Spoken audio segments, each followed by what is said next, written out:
Hey guys, and welcome to the Path to Exile Podcast, episode 13, partner with Mobalytics. I'm Kall, and joining me per usual is Miso Shiro and Dead Rabbit, and we got Farmer back this week.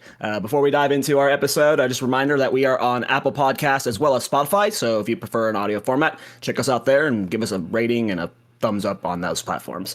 Before we dive into our topics, let's just do a little bit of catch up and bro talk. What have you guys been up to the last 2 weeks besides of, the super PoE 2 stuff, or have you been like making any new builds and stuff? Let's start with you, Rabbit. I've actually not been up much over the. I haven't streamed or played PoE 2 in like 4 or 5 days now because I can't right now because apparently you can get sick in a way where you can't look at the screen for more than 2 minutes without getting nauseous and having to throw up. So I don't know. I hope this is going to go away very soon because this feels like a very, very like biblical punishment right now. I don't know what I've done to deserve this, but as soon as I'm trying out a new build, I'm doing a Glacier Lands build right now, and I got to test out that build for like a total of 5 minutes so far because every time I go into a map and look at my screen, I have to throw up afterwards. So yeah, I hope this is gonna go away. Apparently, it's a side effect of sinusitis or something. I went to 2 doctors. I don't know, but yeah, that was my last week so far. I hope this is going away very, very soon because otherwise, I might be screwed. But yeah, you look otherwise, great, yeah, you look great. Thank you so much. Better. Yeah. This is like you're doing the Hollywood weight loss trick, huh? Yeah, no, they have Ozempic now in Germany. Oh, that's good. I don't know if they do. I don't know if they do. I don't know if they do. I don't know what happened to those wild credits at that store either. I'm feeling not so good, but we're pushing through. We're pushing through. What about you, Miso? Yeah, I mean, well, first off, maybe you should try playing Diablo 4 instead of Path of Exile. Maybe that might get you feel a little bit better. No, thank you. Seems like your speed. Yeah, play through the pain, Rabbit. Just do it. You just got to do it. But for me, I am personally doing okay. 3 hours of sleep as per usual. Hey, it is what it is. We get on here, we ball. But yeah, recently, I don't know. Did I make the Mirage Archer character since last week? I don't even remember. Yeah, you did not. So talk about it. Yeah. Oh, I mean, I showed off, like, I did a showcase of the Mirage Archer character like a couple weeks ago, like the idea at least, doing Mirage Archer with lightning arrow, and then the main character shoots the lightning rods for damage, and it's super fun. I made it a ritualist, and it is my first character where I'm running 150 rarity, so Farmer can no longer call me a poor boy. Wait, I mean, he still probably can. Like, I'm serious. Farmer, I think he thinks that I'm a homeless person. Every time I'm on his stream, he treats me like a homeless person. At least he's like, "Oh wow, You got 10 div today? Wow, that's amazing." That sucks because you have so much more currency than me, man. He comes over, he squirts the water bottle onto my screen, takes like a dirty paper towel, wipes it off. I toss him a couple Exile Thors, and he scampers off into an alley. It's like it's the highlight of my week, honestly. It's the most money I'm going to be making that entire week. So it is what it is. He comes in, he's like, "I found this new boss farming strat, like." You get like 4 tiered rares every 20 minutes. I'm like, what the hell? Yeah, dude, the wisps of the future. Wisps of the future, man. Get 1 div every 5 maps is great. Almost worked. Yeah, but it is the first 150% rarity character I'm running, and yeah, it's, as we've all said, it is a night and day difference. Even the difference between 150 and like 100 or 120. It is ridiculous. So it's been a lot of fun. I was playing Spiral Volley as the main clear. One of my favorite skills for bow. And using that lightning arrow Mirage Archer for single target. It's super fun. I don't know. Something about it is just super satisfying. Just seeing those, like, the electricity sparks just light up your entire screen. And if you're running like too bad of a computer, then your entire GPU blows up. It's great. I love running those builds. Got to flex off the 5090. You know what I mean? Mm-mm. Do you ever get crashes? I mean, I crash because of my ping sometimes, but that's about it. California servers do suck. I gotcha. Yeah. Okay, but before we dive into like all the farmer topics, it's funny. Last week on the podcast we were talking about Roa, and I think I said on the podcast I wanted to do a Titan build, and then I said I wanted to do a Roa build. And when we ended the podcast, I went into the Thorns Discord, and I was literally about to type, "What's a fun Titan Roa build I can do?" And literally two of my friends were talking about. I think we just figured out how to make Infernal Legion work on Roa, and when you're riding it takes no damage. And I made a really weird and bugged build with a Righteous Fire Roa mount type thing. I'm gonna do a final update tonight about it. It's the first build I've spent I've personally spent like 300 to 400 divine. I think all of us collectively have spent well over a mirror trying to figure out all the mechanics with it. It's super buggy. We're trying to like make it to where it'll survive the bugs that it has. If it like those get like, because a lot of the damage is being scaled from a bug right now, and it's just a really cool interaction. So that's what my last week has been, is just like wasting an absurd amount of divine on it. And I know I don't want to bring up the gold conversation again, but I spent like 50 to 60 divine buying gold. So like I was trying it on a Lich, a Titan, and a Gemling, and just like the full passive tree specs. Like one time I was trying Dex on all of them, then I was trying Energy Shield on all of them, trying armor versions on all of them, trying like different like recoup variants. And I think on my Lich, a full passive tree respec was a 860,000 gold. And whenever you're just like not spamming maps because you're in that little science phase, I'm like, okay, does this feel better? Okay, no, let's tweak this. Okay, this doesn't feel better. Okay, maybe we just have to give up on this whole archetype. It ended up being very expensive, so I think I'm about to take like a little mini break from the game. I think I burnt myself out on like just having to go through that much currency on the build. It's a really cool build, but that was my last week. It was just messing with the Righteous Fire Roa. It was cool technique. I don't know if it'll survive the patch. I think it can in ways. It just needs better ways to scale its damage and AoE, but it was cool. I don't know. I feel like I wasted a lot of currency. That looked super cool. You definitely didn't waste the currency. When I saw that, when you fell into that rabbit hole, it was like that. That's basically the closest to Righteous Fire I think we ever had in PvP2. I don't know. People called it like spicy chicken, burning chicken, whatever, or like burnt, like whatever. Someone was calling it Kall fiery chicken for KFC. Yeah, I like something that like that. To anyone who hasn't checked it out yet, Southern. definitely go do. It's a cool technique. I feel like if like that was if Pox knew of that like going into this patch, like he could have like, because again I'm limited in resources and I'm not near like I'm sure Pox could have made something awesome with it, and I hope it survives the patch. We've been putting a lot of effort into trying to figure out, like right now I'm running it with like the Coming Calamity that makes like your enemies in your presence have no resistance or something. I've been trying Tabulas to scale its damage. Like I tried a lot of stuff. There's just a lot of bugs with it because like what I originally thought was allies in your like aura presences were working when you're riding the Roa, but after like a lot of testing, like when you're riding the Roa, it's no longer in your presence. It's like it's just removed from your presence. So anything like from scepters that's like allies in your presence gain this, or anything that buffs like your presence era, end up not buffing the aura, which like originally I was doing it on Lich, which made all of the chaos damage you get from Lich actually not affect the Roa's damage, which ended up being a big L. So there's like a lot of little bugs like that were leading to us not being able to scale the damage as good as it could have. But I killed Arbiter. I've killed like all bosses on tier 3. Like it's way better than it should have been. So it's cool, but it's just it's way too buggy right now. I like there's very possible that GGG just like, you can't put Infernal Legion in Roa mount next patch, and then it's just fully fried, right? But yeah. That's been my week. Cool. I wish it was figured out sooner, because I feel like if more creators were like messing with it, it could be solvable this patch.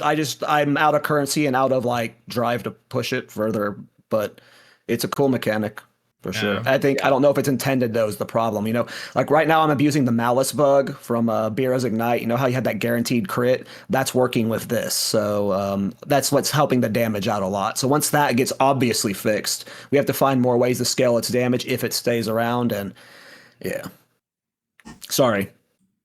It could probably be something that if they see it or whatever, I think it could even be something where they could be going like, wait, this could be actually something that we want to have. It's too fun. And it's we too want fun. to, yeah, undetected. Yeah, is Yeah. it? I think it's gonna get fun would be, detected. it would be super fun. I think it's going to Yeah. get fun detected too, because if they ever do actually plan on adding Righteous Fire to the game, I don't know if they're going to want something that's like similar to it in this way. It's cool and stuff, but I don't want them to get rid of it. I think he said before that if they add Righteous Fire, they're not going to make it like anything like PoE 1 because they don't like the Righteous Fire playstyle in Path of Exile 2. Yeah. So I think it's going to get fun detected for sure. Because there's no brain dead what my playstyles in worry is. PoE2 so far, right?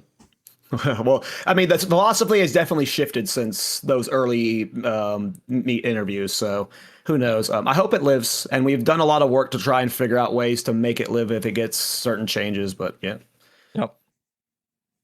Well, yeah, that was literally all my week was literally just on that build. Farmer, outside of your zero to mirror challenge and your boss kill effect events, anything fun you've been up to the last few weeks? I'm not You really wanna an talk innovator about? like you guys. I'm a fub gooner, I find someone like you guys make a good build. I follow that shit. I'm not. I mean, you have one build, man. bench. What are you talking about? What do you mean? You've been I playing played one off build the meta for entire my league. challenge. Yeah, I'm off meta. Oh, wait, what not are you a playing?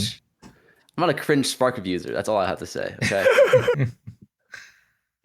I play LA like a Excuse me? Giga Chad. Yeah. Oh, okay. I thought you found for a second there. I actually thought you found a new build, but oh man, Well, yeah, it's off meta. yeah. Look at PoE Ninja. Is it actually Look at- off meta now? Is it not number one anymore? No, I think it's still number one. Oh, this guy just keeps lying. He just keeps lying. Still 26% I'm just- Deadeye. I'm just Yeah. waiting for the first actual farmer build guide in 0.4. I want to see the innovation at place that is possible, that is coming from this brain.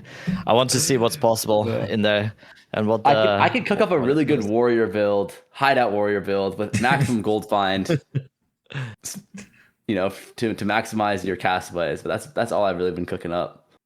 Yeah. I mean, what I expect him to fully just pull up a flub gun video and then it'll just put his face on the bottom right, and that's his And then build I just right move there. my mouth like, Yep. yeah, well, that'd be good actually. Yeah. That's- And then whenever someone is wanting that build, I just go, yeah, that's the guy. That's That's all farmer's not build. plagiarism. It's No. farmer's build. Came up with this 100%. thing called LA. I invented it. Yeah. Back in 0.1. Yeah. But you finished your challenge just yesterday, right? Yeah. All done. Oh, you finished it because I month. watched the YouTube videos for Yeah. it last night, and I saw the last one you posted. You were not done with, right? So Yeah. Just finished it last night. you finished it last night. Sweet. So we're in Yeah. the very early stages of looking at the challenge, and what is your reflection on everything that has happened? How much time did it actually take in game, because you had the timer running? Like, Yeah. I mean, was most like of the 9 time you had the timer running, I'd say. So in-game Yeah. time, what was it? Well, it's hard to say because, when you're streaming, you're fucking around like a lot of the time. Yeah. I'd probably say around 8 days, so like 150 hours maybe. Yeah. But a lot of it was also just we had that what's it called? That new patch that kind of shook up the juicing meta a lot. Yeah. So a lot of it was experimenting with that. But I would say right now, PoE's in a weird spot for endgame juicing, just because it feels like there's some weird off meta shit that you can do that's incredibly profitable. But then the actual map juice that you do, it's hard to compete, So for example, I found I was doing this normal arbiter strat, normal arbiter, the the normal fragment, and that shit Yeah. was actually that was the most money per hour I made out of any strategy during the whole. It was so good. Really? I It was, was so yeah, salty. yeah. I was doing Uber Arbiter on stream and I died and I still got the prism. I was like, oh, I thought you could only get on Uber. Cool. And then that night I did 6 normal Arbiter kills and I got a prism. I was like, oh, this is awesome. I'm gonna farm this the next morning. You released the video and the price went from 200 exalts per tablet to 800. It Yeah, was it was just bad. unaffordable immediately. It was bad, but I think, yeah, it was. I mean, it's bad or not bad now. I think it's okay now. It's a lot more balanced, but there's just been like a lot of things like that. Like for example, like I mean, Citadel hopping, right? That's like 30 plus div an hour. But it's kind of like the bed shit. Like I feel like a lot of people, at least me, like I wanna hear tinks. I want to do like I want to kill mobs. Unga bunga kill mobs and like drop a bunch of like good cool currency and stuff like that. I think having like this stuff be relevant is good, but I don't know. It felt kind of weird. Like the maximum juice stuff that you can do to like drop like divine orbs or like good currencies. That felt a little bit weak. A lot weaker than I thought it was going to be, actually, because I thought this league was going to be insane just because of all the extra abyss mobs that you're getting per map, but it was actually like surprisingly weak. But it was still like a lot of fun. Don't get me wrong. Like I still enjoyed juicing. I think it was really cool to just experiment a lot with the maps and see what worked and what didn't. But what do you guys think about the changes with the tower? Like, I feel like a lot of people in my chat were saying they miss the old tower system. Is that like something that you guys feel like as well? Because I was like, what the hell? What the hell? And the biggest difference to me is just like how much like map value you were getting per tablet before. Because you used tablets before, it would irradiate every single map in the area. And right now, I just feel like I'm curious what you guys think on it. It's one of the topics is why is like tablets so expensive right now? And I feel like that's part of the problem right now is just getting tablets is so tedious, and you want good tablets. And I just don't know if it's because the drop rate wasn't accounted for with how fast we're going through them now. Like you're really churning through tablets pretty quickly. But that's the biggest feeling to me right now is that tablets are very important and they're just so hard to get. Like they're never dropping for me. And I don't know what to do about it. I just have to buy almost all of my tablets. And that's what I don't like about the system right now. Well, I think at the end of the day, if you're trying to do a specific strategy, like it can be hard to get the tablets that you want, but I think that's like always the case. Like even in Path of Exile 1, if you wanted to go like a certain scarab strategy, right? It's not like you're naturally dropping those yourselves all the time and doing that. It's just like I do agree though. I do find that there is a lot of friction with like having to constantly buy tablets. It's like I almost wish that tablets were like, instead of 10 uses, like 20, 30 uses or something like that. So I don't have to have that friction of like, hey, I need to buy tablets all the time. It's like almost the opposite where it's like, rather than being like, because like what they would have to do to make it have more uses is make the tablets rarer, right? Because that way you can, like it wouldn't really make sense for them to make it 30 and then like keep the drop rate the same. So they'd have to like make it a little bit rarer, but then increase the amount of usage that you get per tablet. Like that's the real only friction that I've really felt with like changing towers. Like I would never go back and say like I want the old tower setup, right? But like this just introduces new problems that I think could be fixed relatively easily.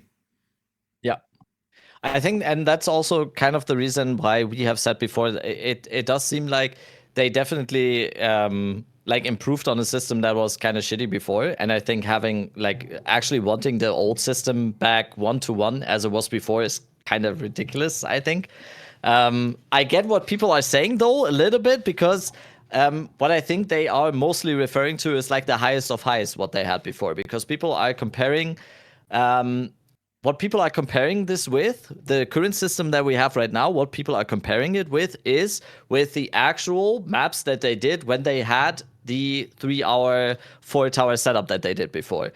I get how it feels a little bit bad right now to play like most of the maps, and you don't get the tinkage that you had in those absolutely giga-juiced maps before, right? Before, when you actually did the 3-hour setup and you actually did the work to get all of those giga-juiced maps, then doing those maps felt incredibly good. Yes. But I think still on the median, it's kind of ridiculous to then say, I want that system back, because I think people are just having like the rose-tinted glasses a little bit because they're only thinking about these juiced maps. I think before it was definitely the case that most people were always complaining about the whole setup thing. So I think that's kind of ridiculous. So what I think though is that they rushed out the system that we currently have a little bit. I would think so. I think it's definitely a little bit rushed, and most people have been describing it as like a band-aid fix, and I think that's the probably best way of describing it. I do expect the system to be changed as well again next league. So I think there's going to be much more improvements to this, and I think this was basically just the absolute first step of just getting a new baseline on the whole system, and I think it's much better now. Overall, I think the problem, like Kall said as well, I think what Farmer was referring to a little bit as well is definitely the tablets. I think there is a little bit of stuff that wasn't really accounted for when they did the changes to the current system now, because they just basically took all the tablets we had before and just made it into the system that we have now. But right now, we just need so much more tablets, and tablets have just so much more weight to them, kind of. And I feel like it's a very, very easy fix, though. I feel like just when you go into tablets and just remove like some of the lower ends, just like, for example, not having them 10 to 40% rare monsters on a tablet, but just removing it on the bottom side and just going like, yeah, it's going to be at least 25% rare monsters up until like the 40% or whatever. I think that would already make so many more tablets usable, whether it is for quantity, for rarity, or whatever on the tablets. Just get it a little bit up on the lower side, and then more tablets are actually going to be used. Because yeah, the situation right now is I reforge all of my tablets, which is a completely tedious task, like most of the map juicing is right now. It is super, super tedious, but I will end up buying most of my tablets. So I think it's much, much easier to fix now, though, than it was before. Yeah. Thoughts, Farmer? Yeah, I mean, I agree with everything you guys say. I think they should just after play, like, because I played PoE1 that like this last league. That was like my first time really playing PoE1 and like experiencing like the whole PoE1 endgame. And I think they have a really great system with scarabs. So scarabs are essentially just tablets, but like there's no variation to the mods, right? So it's like precursor tablet, but like every precursor tablet has like there's like 3 types of precursor tablets, or like 10 types of precursor tablets. Doesn't matter, but it could be like one precursor tablet type is like you get the additional mod, which is risk, right? The additional map mod, and then one would be like rare monsters or something like that, right?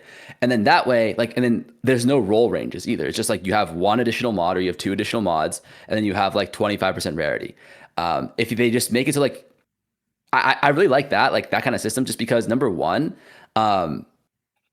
it makes like the tablets a lot more useful. Because like a lot of times, like I have an entire I have like 4 quad tabs with the tablets, and my options are to either like go through them with like a bunch of like regexes and stuff like that, and then be able to pick like 15 actually usable tablets out of like my quad tab, or just leave them in my stash to like waste away, which is what I'm doing, right? Because I don't really want to spend like an hour or 2 hours like sorting through all this shit, like recomming them, all that stuff.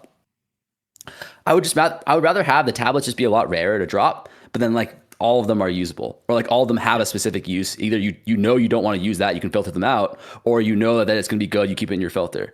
And another thing that benefits from the system is that, like what Miso was saying, with like, yeah, it's really tedious to go and buy 10. Like obviously we have Ainge now, which is a lot better. Like we have the async trading, but it's like it's still kind of tedious to go and buy them. And like if you buy stuff with Ainge, it's like 20k gold like per tablet. It's like expensive as fuck gold wise. I guess it doesn't, like, which doesn't really matter in some ways, but I guess now, like, but that's beside the point. Like it's tedious to get them right now. But if you have them all be like single rolls, like variable, I guess, then you can buy them all through like the currency exchange, which is what you can do in PoE1. So like if I want to run 100 maps of a specific farm, like the farm I'm running right now, which is like rare monsters plus breach, right? Then instead of having to go and buy 10 different, like realistically I have to buy like 60 different tablets, right? Or no, you need 30 tablets in each slot, right, in order to run 100. So that would be like 90 tablets pretty much, or like, you know, you either buy a shit ton of tablets to do that, and you either go to a bunch of different people's like hideouts and shit. Wait, the math does not check out there. What is it like? Just know that it's a lot of tablets. A lot of tablets, yeah. A lot of tablets. A lot of tablets, a lot of Ainge hopping. I could then just go into my exchange, my currency exchange, and just put in like an order for like 100 tablets, and then just be done. You know what I mean? Then it's like a lot less tedious to like get everything going. But I think there's too much friction in the game for no reason, truthfully. Like it just feels like there's too many things that like don't need to be as hard as they are. Like map rolling, for example. It's like why do I have to do each map like individually and like in order to add the deli? It's like in order to do like an entire inventory of maps on the deli. Well, first of all, you can't even fill like your whole inventory with the maps because you need to have like 15 slots for the actual like distills, right? Mm-hmm. Like the emotions, and then you have to manually put in all three, put in the map, and then like do that shit. It's so tedious and so annoying. Like I crafted like 700 maps in the last 2 days, and that shit was so bad. And it just feels like that could easily be solved. Like there's multiple ways you can do it. Like number one, you can just like put in a lot of distills into that window and then just keep on putting the maps in. That would make it a lot better. Or like in PoE1, for example, they allow you to right click the distill and then just apply it to your map. And that just makes it so like applying the distills is like way easier. But it just feels like there's too many like, and then also on map crafting, it's like you have like, and like a lot of crafting, it's like, why can't we just have a well in the hideout or something like that? Maybe that's something they're going to add later, and like they plan on adding later. But it just feels like right now in the current way to play the game, it's just like super duper tedious, and like too much friction on a lot of things that I feel like don't need that friction. Well, I mean, you know what? What happened was in Path of Exile 2 0.3, they made movement speed and movement a lot faster. So like, in order to slow down the game a little bit, they gotta, it make it so that it takes forever to roll the maps. It's the trade-off that we got to do. I mean, what do you want, right? Do you want slower movement speed, or do you want like slower map creation? Pick your poison, right? But yeah. No, I totally get it though. We've been constantly talking about like the map rolling thing. I think we've talked about that for like 2 podcasts in a row. But I mean, even with like the 3-to-1s for like the distilled emotions, like that feels really like, it's just like there's so much stuff in the game that's just like, why does this have to take so long? Like in Path of Exile, I hate always comparing it to Path of Exile 1, but you kind of have to. Like in Path of Exile 1, you just put the stuff into the vendor, right? And it automatically 3-to-1s it by just having 3 of them in the vendor, right? Because like if you want to like craft like a wisdom scroll, right, you have a certain amount of like white items and then it'll craft you a wisdom scroll. Or if you like need a augment or a transmute or a certain amount of magic items, will give that to you. So it's like I don't know, it feels like, I guess they do that here with those specific things, but there are other things where you put like 3 you like put like a bauble and like a flask in the thing, or like a whatever, and then it'll give you a ball. Like there's just a lot of things that in Path of Exile 1 there's a lot less friction, but then here it's like 3-to-1. You got to put them into the individual thing and then like press it, and then got a little animation that goes in, and then you get 1 distilled emotion. Now you got to pull that thing out, and you can't keep the distilled emotion in the slot to keep just like crafting it. Like I don't know, there's just like a lot of stuff that's like, it sounds nice and fancy, but then like when you have to, those are systems you have to do over and over and over and over again, then it's like, well, I want to just get this done instantly. Like that's why, like, when they had the bug where you could put the distilled emotions in the essence tab and then turn it into the upgrade it, that was really nice. I love that. I was like, oh shoot, now I can like even think about like what is like the most profitable emotion to sell. Like if I upgrade from like envy to disgust, right? Is that profitable? Or should I be upgrading my, guilts to disgust and get the most money, right? I actually went out and made a whole spreadsheet to like do that conversion and calculation. And then they're like, boom, we're fixing the bug. I'm like, I guess I'm not doing that anymore. So I bought an Essence stash tab specifically to do that. And then they patched it the next day. And then they didn't let me refund the tab. They can't keep getting away with it. That's all I'm saying. That's exactly why they did right it. There. You shouldn't have bought the Essence tab, bro. That's exactly what happened. That's why they nerfed it, just to spite you. These I think a lot of the stuff that we have right now is just it just seems like a little bit that they have planned certain stuff in another way, where they had like this vision before, where they said, oh, this is definitely how it's going to work in PoE2, and this is how we imagine it to be.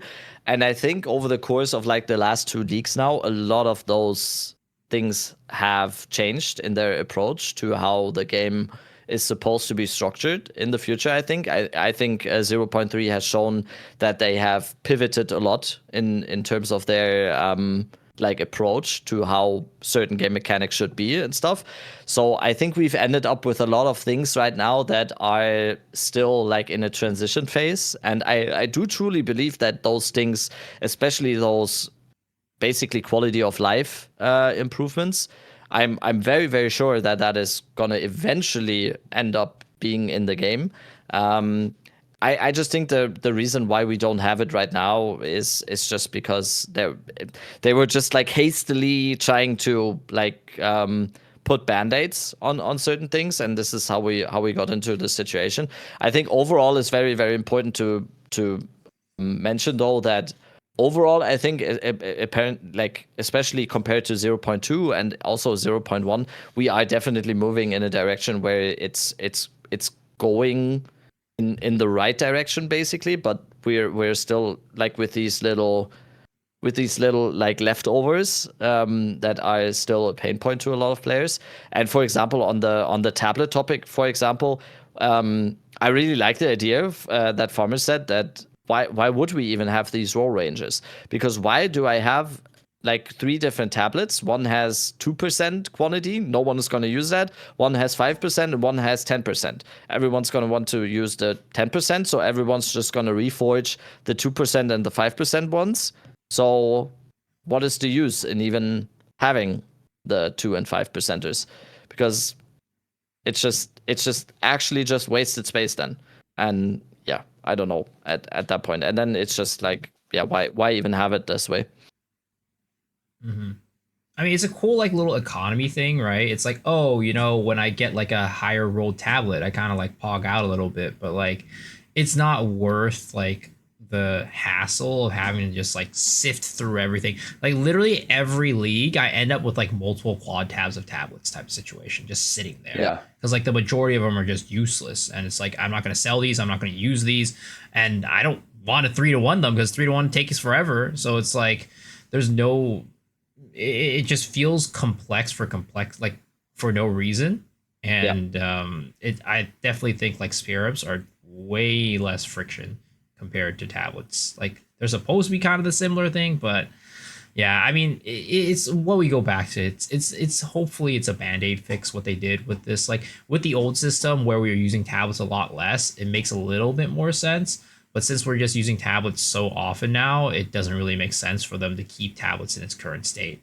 Like, you know, one having it in its current state with like the usages and like how the roll ranges, with the other thing, like, you know, I hope that they also add more diversity into like how you can actually use your maps, because it still feels like at the moment everybody's just doing rare monsters, right? And that's the only way to do it. Whereas like in Path of Exile 1, you can really customize things a lot better to like how you actually want to do it. So I'm sure in 0.4 they're going to add more ways to juice and more ways to actually like customize the way that you want to farm, because that's kind of like what I talked about last podcast too, about like why I was like, oh, you know, now you can like juice like Rogue Exiles, but at the end of the day, Rogue Exile juicing is still like very, very expensive and like still kind of RNG, and that's like kind of the only other viable way to do it other than just like rare monsters.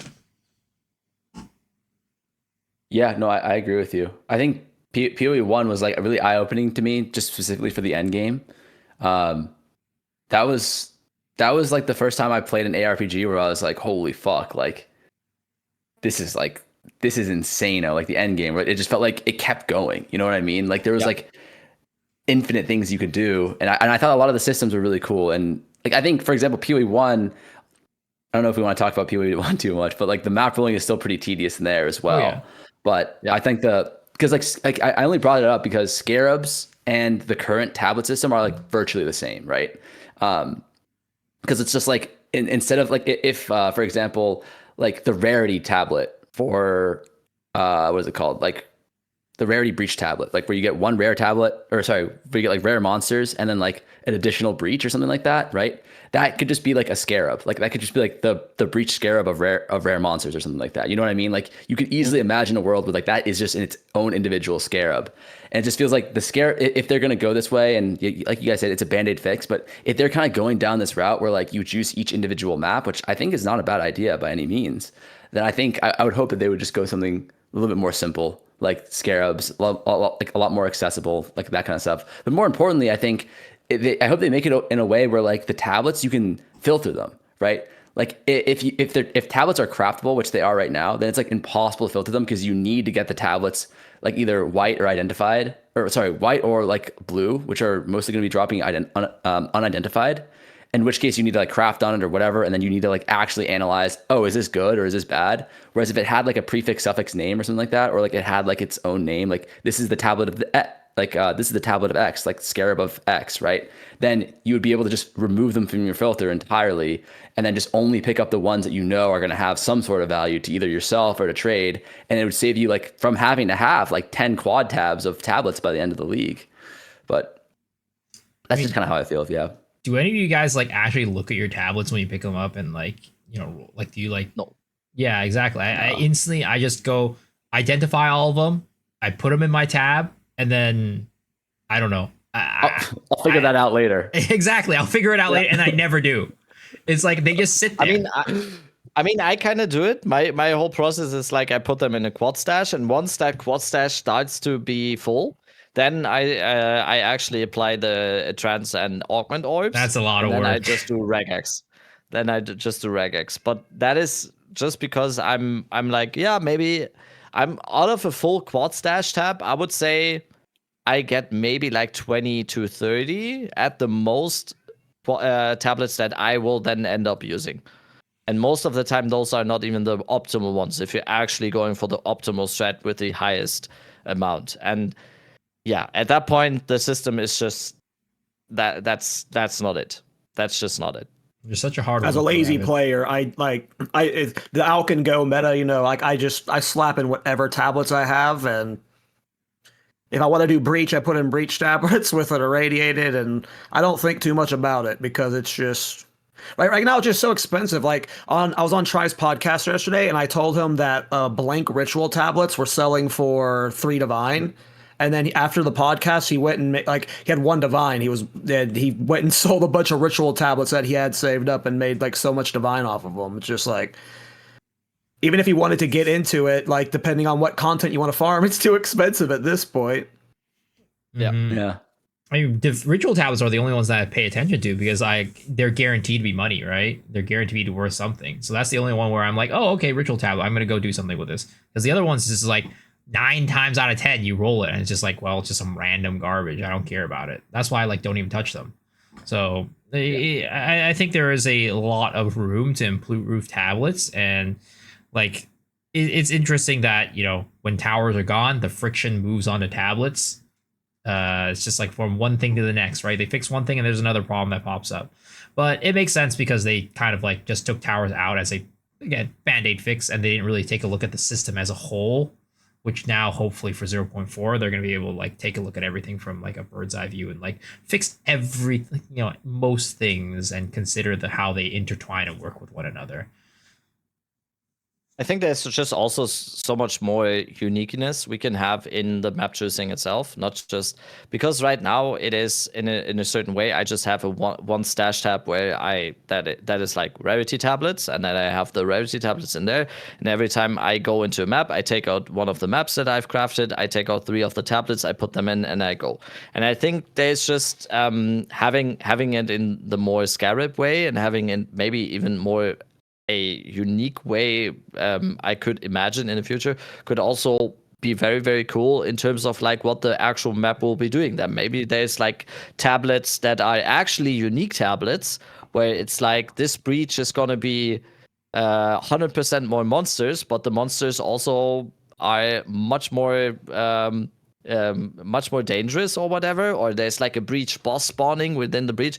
There could be like ways of actually having like, oh my god, I have this like actual unique tablet that could be doing something incredible for that one map. And I would think like, oh, do I maybe sell this for like 5 divines now, or do I actually try to do this map in a certain way? I just think there's so much more creativity and uniqueness we could have inside of map choosing, and also maybe like having a type of loadout or whatever. I go into a map, I choose this map, and then I choose the other like juicing strategies or whatever. It's a little bit uninspired right now, I would call it. It's like very I just put the stuff in, let's go. It's pretty much arc and go, which I personally like because I don't want to like actually just think about every map that I'm doing. But on the other side, I still want to have some maps where I at least have the choice of doing something unique in the map or like having like a special modifier or whatever. So we'll see. I do think it's definitely band-aid fix for now. Mm-hmm. I mean, I know this is not on the pod notes or whatever, but like this is kind of like on the same strain of things of like diversity of how we farm. Have you guys tried out T7 farming? No, I did. Okay, so it's not in the I know screenshot, but if you actually look at the document, I added T7 maps to that list of. I snuck it in there. I have not tried it. I refuse to believe it's real. I refuse. There's no way, man. It makes sense, right? I think the theory is that like at tier 7, graders and perfects don't drop, so it just increases the odds of getting divines. Is that essentially how it's working? Yeah, so basically what it is, to give a high level, it's that how at least how we hypothesize the game works is that when we get to a higher tier, which is when the graders and the perfects start dropping for exalts and chaos orbs, instead of dropping an exalt every single time that it would have dropped, it goes into like a accumulated storage. So after a certain amount of exalts that would have dropped normally in a tier, let's say a map that couldn't drop exalts, it accumulates up, then it drops a grader or a perfect. So it's like for every 10 normal exalts that you would have dropped, it gets saved up and then eventually pays out as a grader or a perfect. So what ends up happening is that because you're dropping less loot or like less currency per se, your rarity doesn't get to work as hard, because in a eye level 71 below map where you can't get those graders and perfects, you're just constantly dropping chaoses and exalts, right? And every time that chaos or exalt drops, you get to roll your map rarity and your character rarity against that currency. So you're just getting a lot more like at bats basically to potentially get your currency upgraded to the next tier. So that's kind of like why you get so much more chaoses and divines, because of the fact that there's just more raw currency drop, as opposed to like the higher tier where they're kind of like withholding the currency from you until it pays out as a grader or a perfect. Freaking Farham, man. Yeah, if that was known much earlier into the league, that would have been a massive problem, in my opinion. Would have been patched. I think for it's sure. it's kind of good now that it only just happened like very late into the league. But if that would have been known very, very early into the league, that would have been a massive problem. Because has this been tested? Yes, apparently it has. Apparently it has. I tried out the strategy. For you, right? I refuse to believe it's real. I refuse to believe it's real. I can't believe it. It felt like the biggest scam ever. Like I did like maybe like 10, 20 maps. But like I was doing like giga juiced maps. I was doing like 150 isolation overrun maps. I think he said like there was a level where if you overjuice it like messes with it, but I don't understand it at all. So the thing is, right? You got to think about it this way. It's like, so one, buying a lot of these juice maps are like very, very expensive, but also the investment into your character is very expensive to be able to run that much rarity plus do the tier 15 maps.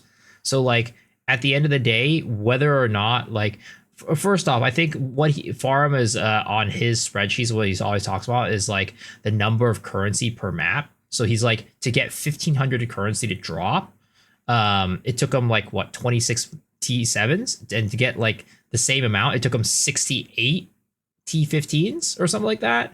And then because of that, you're running so much more maps for like the same amount of currency for one.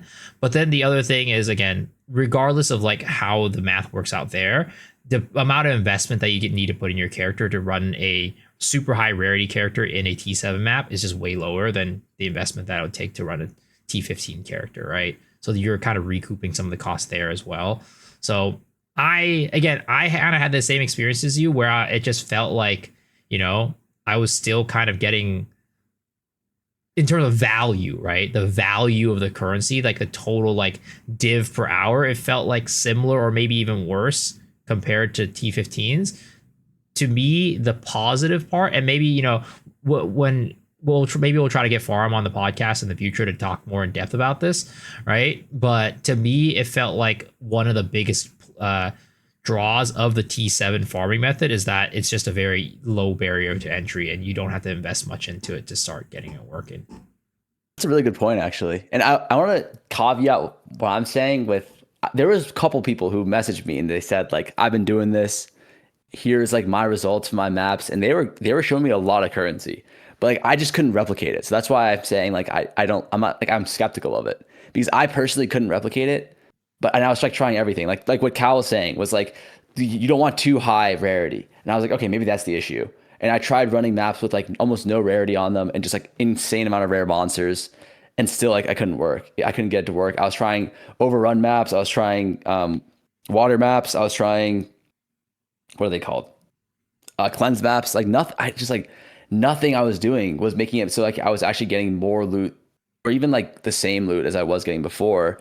And someone in my chat was saying that like this, like they were saying like logically it didn't make sense to them because like GGG has taken like some measures to kind of go against this in the sense that like number one, you know, like loot, like currency drops should scale with area level, right? So like the higher area level you have, like obviously the higher likelihood to get like, or the likelihood you have a possibility of getting higher currency tiered drops, like for example, perfect exalts and perfect chaos. But I think there's also something like you have higher chances to drop divine orbs per mob. The higher, like from like a tier 16 versus a tier 15, obviously like tier 7 is a weird breakpoint. But on top of that, they were saying like in addition to that, there's also stuff like lower tier maps have decreased pack size as well, right? Which is just decreased quant. So I don't know. It like a lot of things in my head make it like point to it like not really working and not making sense for it to work. But at the same time, like I definitely do know people who were messaging me saying like this shit is working for me.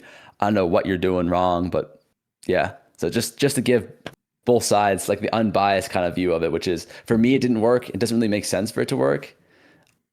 But at the same time, like there is an argument for why it should work. Like I understand that there is also a different perspective where it does work, and people who have had anecdotal evidence of it working for them too. Mm-hmm. So, well, I mean, I'll also counter that, right? And again, I also haven't gotten it to pay out like as much as some of these people have said. I think like what you're saying makes a lot of sense when you're saying like, oh, these mobs have higher chance to drop divs.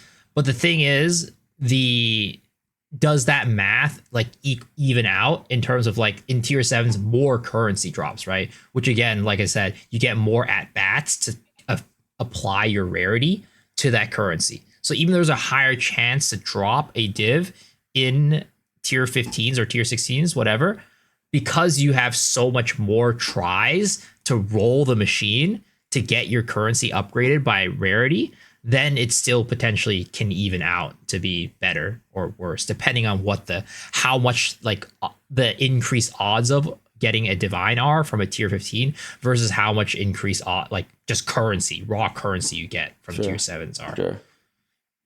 That's a good point. But another thing to consider though is like perfect exalts are like 3 divine each. Yeah. You feel me? Yeah, I mean, again, it always has to do with like the ratio, right? It's just like the ratio of like how often does a divine or a perfect pay out on like a tier 15 versus how often does like just like a raw divine pays out, or like how many chaos orbs you're getting from a tier 7 pays out. And also, I mean, technically, like tier 7 maps are also worth 1 chaos each, which is ridiculous. I get like 7 of them in a map. Yeah, question. I think that. Sorry, go ahead. I was just going to say the actual good farm, I think, for that strategy is you run you pack, you go waste zones, and then you just farm the waste zones. It was not the best. Oh, really? Yeah, I mean, the thing is that they're worth 1 chaos each, but it's not like worth like dropping your rarity or whatever to where, you know, you're getting less divine. Because like, I mean, 1 divine is 22 of those. So if you're dropping 1 every like 3 or 4 maps, then like you're still getting a better. Yeah. I was getting 1 divine like every 4 maps though. Is that your experience? God, I would I- love that.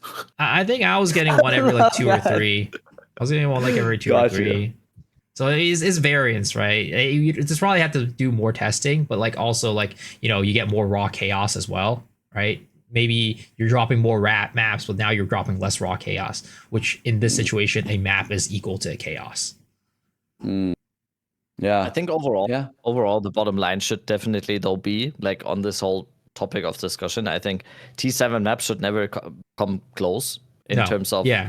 That's what I was about to currency ask. T15. It should is, never like, be a should this even be question. viable, That's like- right? And that's That's no, kind right? of like the bottom line on this whole discussion. I think Yeah. T7 should not even come close to T15s, ever Yeah. when it comes to like currency drops.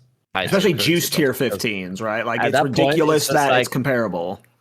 Yeah, I agree. At that point, it's just what are we even doing here? And it kind of, for me, it also just kind of points to like a whole different, not necessarily problem, but a whole like situation that we have right now. And we talked about this at length on last and before that podcast. It's just like maps are basically not really. First of all, maps are not even the best way to make currency in the game, and we're going to talk about like overall the currency farms and whatever, and in compare or like in factoring in farmer's strategy, and he can list off his favorite currency farms and stuff. But I think, and he will most likely agree with me here, maps are not even by far the best thing to actually make currency. Like we already talked about, like for example, the negative rarity farming for exceptional bases, or like citadel hopping, or there are loads of different other things. And I think just maps in general we need more like punch to maps overall. Is it in a way where it's like the T15 needs like another upgrade, or we need to have another level after T15 and it's going to be the giga juice of all time? I just think we need more punch when it comes to the mapping experience right now, because right now it's just a little bit, it's fun to do. It's definitely depending on the build, and like zooming through with 400% rarity and 200% movement speed is super, super fun in maps or whatever. I'm just longing for a little bit more of a like, oh my God, this is actually like a map that is where I need to pay attention and I could die in this, but the results or the returns of it are gonna actually feel like it's worth for me to do this all this shenanigans to the map. So I think we're just in a situation where it's like people are only looking for like, oh, by the way, you could just do T7 maps and you get basically very close to the same results. And I think that's bad. I think that is bad, because it just devalues a whole like massive part of what the game should be about in that. It's about pushing your character, making it stronger so you can farm these higher tier maps to get better loot. It totally makes sense. Hardest content should get the best loot. I was also just thinking about it this way too. Like I think like this is a problem that we're always just gonna run into when we're trying. Like the reason why all these other farming methods are better is because I actually think that there's, unless rarity if like continues to affect currency, right? I don't know if we're ever gonna be in a world where getting raw tinks is ever gonna be better than farming like some sort of like item, or farming some sort of like boss for like certain drops or whatever, because of the fact that if raw tinks are like that strong, then that means that like the baseline of drops has to be super, super high for maps, because the only way that you could actually optimize for raw tinkage is by doing rarity or quantity on gear. Yeah, at least from what I can tell. And if we don't want rarity or quantity to be a thing on gear, then I don't think we can ever have a situation where raw currency drop is just better than everything else, or like at least competitive, because you're also running maps on top of doing citadels. You're also running maps on top of doing like, you know, all these other strategies. So like I feel like I don't know. It feels like in my mind we're getting raw tink drops is never gonna be the best way to farm. But you know, there could be other things in maps that you can like juice, right? Like maybe it's like certain things in breach or certain things in rituals or certain things in whatever are like gonna be worth a lot more. But like actually getting raw divine drops, I don't know if that's like a viable, like a strategy that will necessarily work going forward. Yeah, I feel like a lot of that's just designed from how the Atlas progression is designed. Like, it feels like from the initial 0.1, the goal was you do maps to get to citadels, and while you're doing maps, you're getting like breach stones or whatever that lets you do the breach boss and stuff. Like, maps are fueling you doing other content. That is where the big payout's going to be. That's at least how it feels right now. It doesn't feel like, at least from their base design perspective, it doesn't feel like they wanted the actual maps to have the value. It's what the maps are leading to that gives you the value. And yeah, it just sucks for people that like spamming maps a lot, I guess. I guess like maybe a way you could kind of circumvent that is like making the Atlas, like the Atlas passives, a lot more like important or impressive, like a lot more meaningful, because then maybe you can actually spec your Atlas to be more about raw tinks, and then like versus another person that might do it for like, you know, pinnacle bosses or whatever. Yeah. Sorry, I'm not sure. Rabbit and I are fighting in the chat right now. I can see that's what is happening. Well, we could talk about the other endgame farms. We just pivot to that conversation. Yeah. The endgame farms are just like all over the place right now. I'm someone who specifically, I like farming Ultimatum in 0.1, and then since then it's been kind of like just been not good. This patch, in order, like, I don't know if you guys have done much Ultimatum farming, but the best farm I found for it was stopping at floor 7. Because that was the best way to farm the maximum life ones. Because the soul cores you get from floor 10, they're like diluted because you have so many bad ones that can be dropped. So if you were just farming number 7, you could farm the maximum life ones more efficiently. And also because Trial Master doesn't drop anything good, like the value of farming him isn't worth it as either. So you just sprint to 7, you end, you sprint to 7, you end, you sprint to 7 to end. And that's... Even doing that, it's not comparable to any of the other farms right now. That's the best way to farm Ultimatum right now. So it just seems like from its design, it is really awkward right now. But like I like Ultimatum in 0.1, and it just never felt like it's always like a good entry level farm at the start of the league. If you need like easy currency, like go hit up Ultimatum, but it very quickly it doesn't scale with like Sanctum and stuff right now. Like Sanctum's my go-to farm right now if I just want easy brain off currency. What about you guys? When it comes, well, before anybody hops in, I just wanted to comment that for the Ultimatum thing, I think a big part of the reason why that happened is because in the past the percent life soul core was never valued that high, so you know it probably wasn't put into like the last tier of Trial of Chaos as like, oh, this is where the big loot comes from, right? But it just so happened that this league ended up being a life stacking meta to where, you know, that actually becomes very, very valuable. Like in the past, all those soul cores were not worth anything, right? Not near the much they are now. Yeah, so it makes sense in the past why it was like, you know, a tier 7 or like the room 7 that would appear, and then like you start getting other more garbage soul cores in the higher tiers, but it just ends up being that way because of the balance of the game and how it's always shifting. Yeah. Any follow up on what farms you do? And what farms you want to see changed? Me? Oh, anybody. yeah, me. So start with Farmer. Let's start with Farmer. I want to hear Farmer's perspective. I mean, should we not talk about PoE1 at all? Because I feel like a lot of you can talk about PoE1. No, that's fine. you guys. Go.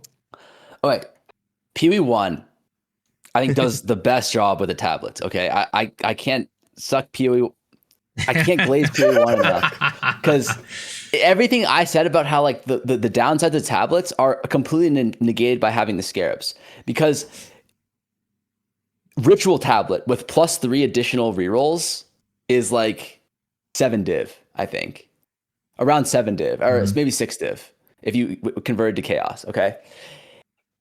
In PoE1, instead of being called Ritual Tablet of Favor or whatever, it would just be like Ritual Scarab of X, and that would always give you the +3 favor thing, okay? That way, in your filter, you just would know, I'm putting this scarab into my filter, and that scarab is going to be a tink. Every time I drop that scarab, it's going to make the tink noise. I'm going to get the dopamine, and I know it's going to be a good drop, right? And then all the other shit, well, I guess in this case, all the ritual tablets are worth like a div, so all of them would tink. But like, if for example, like it was like you only have one good tablet, which is the case for like breach tablets, right? There's like 2 or 3 good tablets, like quant, rarity, rare monsters, and then the suffixes need to be additional breach or 3 additional breaches, right? If those were just like 5 separate scarabs on their own, then like I would put that in my filter and I would never have to pick up a non-breach tablet that didn't have those 5 like a combination of those stats on it, right? And those would always be tinks in my filter because those are worth like a div or more and they're really, really good. So long as they have like the specific rules, right? But I'm just saying, like, I think that is like what kind of needs to be done with the tablets because that fixes the whole problem. And then on top of that, I would say with PoE 1, they do a really good job of having the tablets do really unique things. Like Ritual would be an example where like I think Ritual is actually kind of unique, but not really though. It's just about like re-rolling and just seeing more shops. In a way, it's like kind of just the same thing. But in PoE 1, they have a lot of different like the tablets themselves have a lot of like uniqueness to them. So like for example, there's tablets that you can use that make it so like the unique monsters that you fight are like incredibly strong, like borderline unkillable for certain strategies. Yeah, it's like wisps, but they actually drop good loot too. So Yeah, that's like I think what the game needs is just more dev time, unfortunately. But just like I think what they just need to do is add more mechanics and add layers to depths. So like or like layers to the juice. So like what Rabbit was asking earlier, which is like how do we kind of fix the end game? And I think that you fix the end game in 2 ways. Number one is you need to make it so it's like a lot more rewarding. Because what you guys are asking right now, which is like what are the end game farms? Okay, the best end game farm in the game was normal arbiter. Now not so much. Currently, it's probably going to be ritual. It's going to be tower hopping for citadels, right? That's still like 30 plus div an hour, I think. Maybe a little bit less because the precursor tablets are a little bit more expensive now. But like 20 plus div an hour, easily doing that. But who the fuck wants? That's not playing the game. That's like doing your chores. You know what I mean? Like I don't think a lot of people want the gameplay to be you spend an hour doing something that's like not fun. You're running unjuiced maps, unjuiced towers, hopping through them. I mean, it's the same thing as before, right? Looking for like the tower setups. It's the same thing. It's the exact problem that they tried to get rid of. Except now instead of looking for tower setups, you're looking for citadels, which are a little bit more common. But like still, like the citadels aren't really that fun. You know, like you go in, the only thing you're looking for is the boss. You kill it, he has guaranteed 2 fragment drop. You know, that's not great. And then the second best farm, or like maybe the best farm, depending on what the numbers are, is Trial of Sekima, right? And that's also not that much fun. Like it's fun in some ways, but it's also like I don't think a lot of people want to do it, right? That's not something that people are like, oh shit, I get a farm like 10 hours of Trial of Sekima today after my like 10-hour shift to the coal mine. Like no one's thinking that. People are like, send me back to the coal mine. I'd rather do that shit than farm Sekima anymore. So almost all the farms in the game that are like good, right, that are meta, are not really excluding party play. Party play, maybe you can make the argument that the amount of drops you're getting from maps is pretty nice, probably like 20 plus div an hour. After the splits, maybe like closer to like 15. But what they essentially need to do is make the maps more rewarding for solo players. Like no one wants to go to a map. No one wants to map for for an hour and only drop like 2 tinks, right? You want to be like getting that dopamine like return. You want to have your like I think the game should ideally be in a situation where the best farming strategy is mapping and is dropping tinks, because that's how it is in PoE 1. But they also have really cool things. Like they have like and the way you get there is by like amping up the level of juice, which is kind of like my second point, which is you need to have builds matter, right? Like in this current state, besides rarity, right? You can build a character like you can do like Deadeye LA or like Spark Blood Mage. You can get that character online at like 10-20 divs, and that can literally clear all content in the game, no problem at all, right? PoE 1, there's builds where like in order to do like the Giga 50 div juice, you need like 2 mirrors. And obviously it's a lot easier to get there, but it just makes you feel like there's something like there's another build to keep going for, right?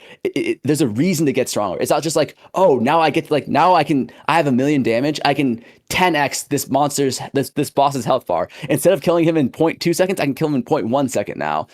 Now it's like, oh, I now have access to this entirely new strat that like pushes me up a tier and allows you to get like more dopamine and pushes the envelope in a way. So I think what they need to do is they just need to add, more juicing methods, make the juice a little bit harder at the higher ends, and like kind of give you something to farm for and proportionally increase its difficulty, right? I think that's kind of what they need to do. That's kind of nice exactly if the Giga Shark actually dropped loot, Yeah, exactly. Yeah, something like that. Yeah. I mean, I killed the Giga Shark with like 300% rarity and he didn't drop shit. So, and he had like 150 million HP. So that's just, I don't know. That's kind of exactly what I meant earlier with the with what I see would be like a good, not a good fix, but like a good improvement to the whole tablet system, to actually have like more ways of having different like stages to the maps that we're doing. Having like a tablet that makes it so that the map is infinitely harder or whatever, and I actually have to have a character that is not able to have 200% movement speed and 400% rarity, but I actually have to have a character to do this map that is actually good and not like 500% movement speed. No, it actually has to be tanky. It actually has to have like actual defensive layers. It has to have a certain type of damage, and then it means I can do this map that is like in a certain way, whether it is like a unique scarab or a unique tablet that makes the map in a certain way, that gives me like the giga ultra breach or whatever, and then I can get the rewards from doing this difficult content. I've said this time and time again on my stream right now.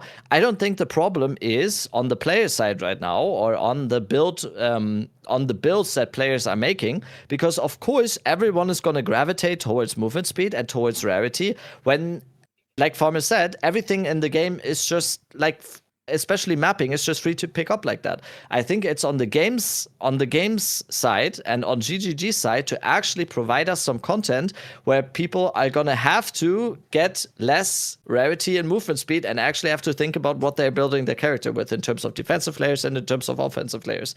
I think that's not gonna alleviate the problem of there's gonna be farms apart from maps that are always gonna be good, because I think a large part about why Trial of Chaos and why Trial of Sekemas, for example, is so good is because there are a lot of people who absolutely hate doing it. And doing something that a lot of people don't want to do is always going to be good in terms of like returns. That's always going to be the case. I just think it's one of the most fun content, and I think most people would agree that one of the most fun content we have in terms of endgame loop as of right now in PoE 2 is doing maps. I would say maps are super fun in my opinion. Maps are definitely fun. It's definitely more fun to do like 20-30 maps from time to time than doing like 50 simulacrum runs like I did on a stream earlier this week. Like it's definitely more fun. But also, we just want the variety, right? And I think because Farmer also said he feels bad talking about PoE 1 so much, I think we have to talk about PoE 1 in this regard, because when it comes to endgame loop, I don't think there is a better game in the world, in the history of RPGs, that has a better endgame loop than PoE 1. PoE 1's endgame loop is incredible. And I think looking at PoE 1 in terms of like endgame is a good thing for PoE 2 right now, because it is basically PoE 1 has so much shit in terms of endgame that we desperately need right now in PoE 2. So I think it's a good thing to talk about PoE 1 in this regard, and I think that this isn't a bad thing. That doesn't mean everyone's always talking about this and like, oh, we don't want PoE 1.5. No one is saying that. It will never be. PoE 2 is vastly we're talking about different gameplay feel when we reference that. Yes, exactly. Gameplay systems feel, are different. whatever. Like just by the looks, PoE 2 will always be like a very, very different game, and just like how it feels to play and how it feels. But in terms of endgame loop, there is nothing that beats PoE 1 like that. And I think PoE 2 will need a lot of more improvements and a lot of more shit in the endgame to actually come close to what PoE 1 has to offer in terms of endgame. My question is, I guess, because you guys play PoE 1 a lot more than I have. Like my brain just always goes back to the Atlas passive tree as like one of the biggest differences between the two games. Like, is an Atlas passive tree overhaul what solves a lot of the problems we're talking about today, with both difficulty of content, of being able to juice specific aspects of content, like you want to hyperfixate on a certain farm. That's like, I didn't play 3.26 very long, but when that was the vibe I got from the Atlas passive tree, is you had a lot more influence on what you're doing farm wise. It didn't just make you get better loot, but in some ways it made it more difficult at times. Is an Atlas passive tree the next thing that needs to be, like, does that solve a lot of these problems we're talking about today, or am I like a little bit off there? I mean, I think it's a part of it. Like, it's definitely a part of it, but it's definitely not the whole picture. I think at the end of the day, it's a multifaceted problem, right? About like the ceiling for content, right? So like getting more build diversity that is catered towards certain content, but also just the fact that we just have a lack of content compared to PoE 1, right? And because I think this goes back to like what we were saying earlier. And Farmer, you were talking about how PoE 1, the main form of farming is like getting raw tinks and maps, but you're not talking about currency, right? You're not talking about like div farm, right? It's just general, like, you know, here's like a tank, like tablet, like a scarab, right? You're gonna go like focus on getting more scarabs, or like maybe this like other strategy is gonna give you this currency or whatever from this type of content. Like there's just a lot more different types of content that you can do, that you can customize your character and customize your farming strategy to, where like you're still mapping, but you're not chasing for only divine drops. You're chasing for a scarab. You're chasing for, I don't know, like a really, well, this is definitely not the case, but let's just say you're chasing for like a really rare fossil or something like that. You're chasing for like certain, like the tinks aren't the rare currency drop. Yeah, a div cards, exactly, right? Yeah. Trying to chase for doctor cards or something like that. Like the tinks aren't raw currency drops. That's the problem right now. The only, not necessarily the only tinks that we're getting in mapping is raw currency drops, but it's either raw currency drop or like some sort of item that's not focus farmable. Yeah. It's like raw currency drop or the wide belt that baits you every time filter updates the filter. exactly. And that's just comes from the fact that we have a lack of content that gives us those tinks outside of currency. Like I said, you can never have a game like a Path of Exile where you are only focused around getting the raw tinks from currency, because that means that you are just giga juicing rarity. That's the only way you can get raw currency drops to be the main factor of like your, you know, main farm, to be better than like these other contents. I mean, imagine like there would be a game out there. Imagine there would be a game out there that people have been playing for like 20 plus years, where the only currency that people are like pogging for is runes. Apart from that, it's basically what people are just, oh my god, it's uniques. Imagine there would be a game like that managed to do that, to have people engage for 20 years with just unique items, with just unique gear pieces. Imagine there would be a game like that. Wait, there is. It's Diablo 2.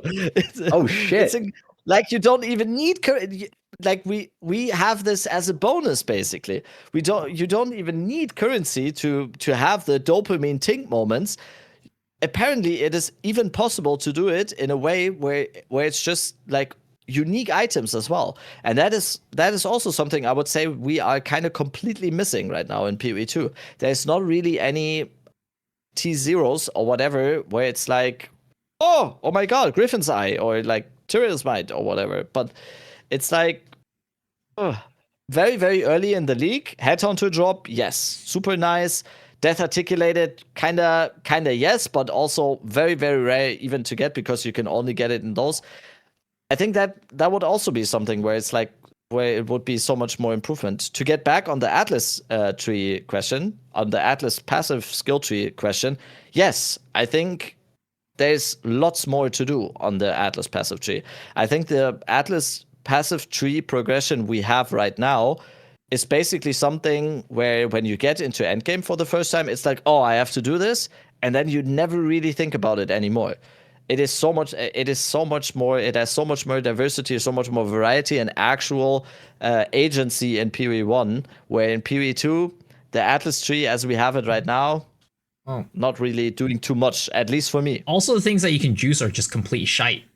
Like, what are you gonna do? Juice wisps? Juice essences? Juice freaking rogue exiles? Juice shrines? Like, none of those are really good farms. I tried juicing essences after a farmer video, and I was like, this sucks. I'm never trying juicing again. Yeah. Baited. There we go. You don't call me a noob trigger for nothing. Yeah, you got farmed. I'm sorry. You got farmed, kid. No, I agree. The Atlas sucks, and it feels like you're just going for the Waystone plus map, plus the tablet modifiers. But yeah, I think that's also an issue though with like this, just like the other things to do in the game suck.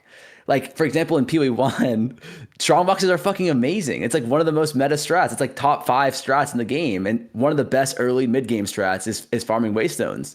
And then like, you know, like pretty much all the things on the tree, like there's like off the top of my head, I can think of like 5 things, like Abyss, Beasts, Strongboxes, I don't know why I said 5 when I can only think of 3, but like those 3 things, like just off the top of my head, right, are things that like are relevant. No matter what stage of the league, they're relevant. Like there's a purpose for them, and there's like dedicated people who will farm them and say like, this is my favorite strat ever. I just want to farm this. PoE 2, it's like the one strat you can farm is Breach, right? Like, and then Ritual now. But like that, it depends on how they balance Ritual. But it's like it's either Breach or Ritual, and Ritual is kind of like, I don't know. Ritual feels bad to me in a way. Like it's a feast or famine thing. I don't know. It's feast or famine. Yeah. And you're not playing the game. You're just like cycling through windows. You know what I mean? It's like your hideout warrior. It's like they somehow made hideout warrioring like part of like mapping. You know. I always feel like I'm putting stuff into a spreadsheet somehow. I don't know. I don't know if that's like. Yeah, I hate Ritual. But I feel like I'm cycling through things and I'm like, oh, there it is. Click. Okay, fine. It doesn't have the same thump as like. Bang, like div drop or whatever. It's like always you could be like, oh, Dexter and the Norman, that's like 8 div now or whatever. For some reason it doesn't hit because you're just cycling through windows all the time and you're like, just hear me out. What if Rituals tinked when you got a purple omen? What if like when you flip the page and it pops a purple omen, it tinks? I mean, that would help for sure. It would help a lot. Monkey brain that would activate. I'm already excited to go play Ritual if that was in the patch notes. Yeah. I was thinking about this too with crafting. Like if you could set it up so like you hit like tier 1 phase or something, it does. Like well, okay, we're actually gonna be in the casino now. It's just gonna be like, and we have the sound. It doesn't have to be a tink. Coins like come out. Something like that. I don't know, man. Okay. But yeah. Yeah, maybe don't listen to this guy. But yeah. Maybe we should just go to a casino. Like, what are we even doing playing PoE 2? Yeah, what? Let's go. Okay. Yeah, we're all so after this podcast, we're all going on to Kick, and we're streaming slots now. We're all streaming slots now. It's just gonna be like streamers. That's a slippery slope. And then Miso's gonna actually be homeless. Yeah, I just think they need to add more juice to the game. That's the issue too. Is that like it just feels so unrewarding right now. The juice methods, like we just said with the Atlas, like there's what you can juice 4 things on the Atlas: shrines, rogue exiles, essences, and spirits. Right, all 4 of those suck. It just and then on the other part of the Atlas tree, right, you can do bosses, you can do breach, you can do ritual, and you can do simulacrum. Simulacrum is like doesn't even work, right? Because you're deleting all your maps anyway, so you're not gonna get near. I hate that. I hate it. It's so stupid. Ritual is bad as shit. Bosses, they don't drop anything. The whole point of the boss tree isn't to buff the bosses, it's to buff like the only reason you go into the boss tree is to get the additional shrine or the additional essence or whatever, and then get the corrupting the whatever convalescence, whatever that shit is called, to get more mobs in your map. It doesn't do anything. And the only thing that's actually valuable is breach. So it just feels like you can only juice one thing really, and that's breach. So it's like they just need to add more mechanics or buff the other mechanics. Like I feel like some of them are unbuffable. Like how are you gonna buff rogue exiles, man? Like that's just like rogue exiles actually drop stuff that's good, you know? Like make it so that I guess you can make it so like, oh, these things like increase the tiers of the uniques, or like every time you kill a rogue exile, it has a chance to drop like a certain like, you know, currency or whatever. Like they could definitely do it. Also have them just be an actual fight. I don't know why it would be so bad to sometimes have like a Giga Juice Rogue Exile, like a Warrior Rogue Exile or something, where you actually have like a guaranteed high tier currency drop, like a div drop at least or whatever. If you juice it in a certain way and you're going like into the map, oh, there's a Rogue Exile, and you know it's gonna be at least like a Divine or a Perfect Exalt or like a Perfect Chaos or whatever. But it also could be the case that it's the Warrior guy and he comes leap slams and one shots you in the face. I personally think that's fun. I don't know, because the upside to it. How is that not so much more fun than how it is right now, where sometimes I'm just like, oh shit, there was a Rogue Exile there. Like that is just not, that is a wasted, like completely wasted opportunity. I think having it in a way where they might be sometimes a little bit like, I would compare it a little bit to the mercenary thing in the last thing. That I don't know, seeing all those clips where people like completely overjuiced some of the mercenaries or whatever, and they went in and went, oh shit, yeah, that was. I think that's fun. Because on the other side of that is like when you do it the right way and when you actually then find the right balance, it has a nice payoff to it. So I think all of that is so much better than the situation that we have right now, for example, with the Asmiri Spirits or Exiles, where everyone is literally just ignoring them. And it's just like a non-thing. So I don't know. My question is, we've talked about basically everything else now. What are your guys' thoughts on like making currency via crafting right now? I don't craft to make currency. I know that a lot of you do, or all three of you do craft to make currency, a lot of currency. Farmer, do you think currency crafting in comparison to all of the other farms is in a good spot? Is it too powerful in terms of making money? That's something that you can never balance, unfortunately. It feels like crafting is always going to be broken, I think, or like trading in every game. Like even a game like RuneScape where there's literally no crafting, trading is still the most broken thing ever. Just like flipping kids. That's just like in any, like, I mean, think about real life, right? Like, you know, real life, like who makes the most money? It's not the people who are like out there like actually getting the mats, right? It's the people who are like, you know, just like flip, like, you know, trading like the shares of the mats and stuff like that. So it just feels like trading is like one of those things that's like impossible to balance. Like, yeah, it's going to be broken no matter what. And that's just because, like, you know, it's just knowledge difference. So for example, if like my rune scimitar is worth 27k and like I only think it's worth like 24k, then it's like if someone knows it's worth 27k, it's going to just buy that shit off me and make 3k. How long does that take for him to do? It takes him like 10 seconds. Same thing with PoE 2. It's like if I know that like Dextral Omen, like or Whittles are worth 4 div and you're only going to sell it for 3.5, I'll buy out 100 of your Whittles and then sell it for 4 div each. That's like a 50 div profit. Takes me literally 10 seconds to do, and then like maybe like an hour to sell them all out. You know what I mean? It's kind of hard to balance trading. So like I think even in a game like PoE, in a game like PoE 1, the balance is a little bit better, but that's just because the juice is better. It just feels like right now, like trading is like very profitable. Like easily you can be making like 30, 40, 50, 60 div an hour trading.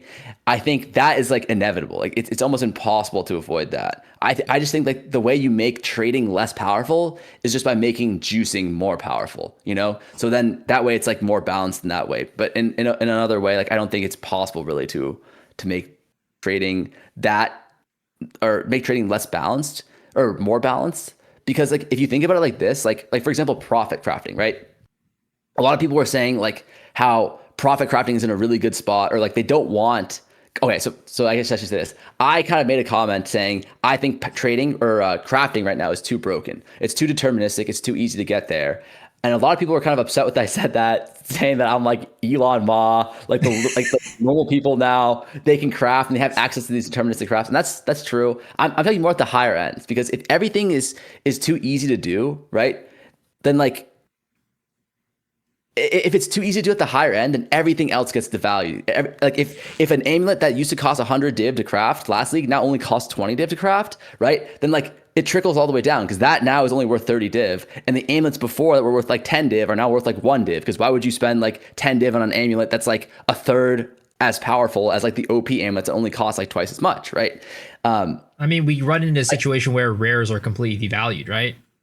Like where we're in right now. Yeah. Like actually getting a right good now. item from maps is like your only good items you're getting from a map is a white base or a blue base. Yes. Like at the most. Like you're never getting a rare that's good. Whereas before, because the crafting wasn't really powerful at all, that's where you would get your gear. You would get a nice little lucky rare, or like even if it's not super lucky, it's like at least decent. Then you could sell it out for like a decent amount. Whereas now it's just like it's so easy to get the decent things so it's like there's no value in actually getting rares and actually doing that.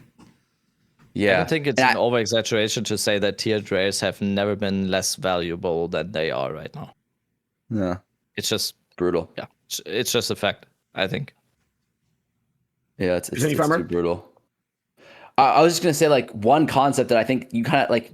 I think a lot of people don't think about is this. It's like, people were saying like, oh, you're just mad because like the profit crafts are like dead, but like the average player isn't profit crafting, so it's better for them. But first of all, the profit crafts, they're never going to die, especially for like the really wealthy players, right? Because it's like a lot of like, if, for example, in order to craft a 3-socket wand right now, who actually has enough money to spend 400 div crafting or 300 div crafting a wand, vol it 3 times in order to like on average hit the 3rd socket? It's like, that's the rich players. So it's like those players are the ones who are going to like, the profit crafting has only gotten better for the higher level players, you know? The lower level players are the ones who are like really, really suffer in terms of profit crafting. Because I used to do a bunch of like low mid-tier profit crafts last league. This league, it's just not possible anymore because it's too deterministic. And when you think about determinism in crafting, you have to think of it like this.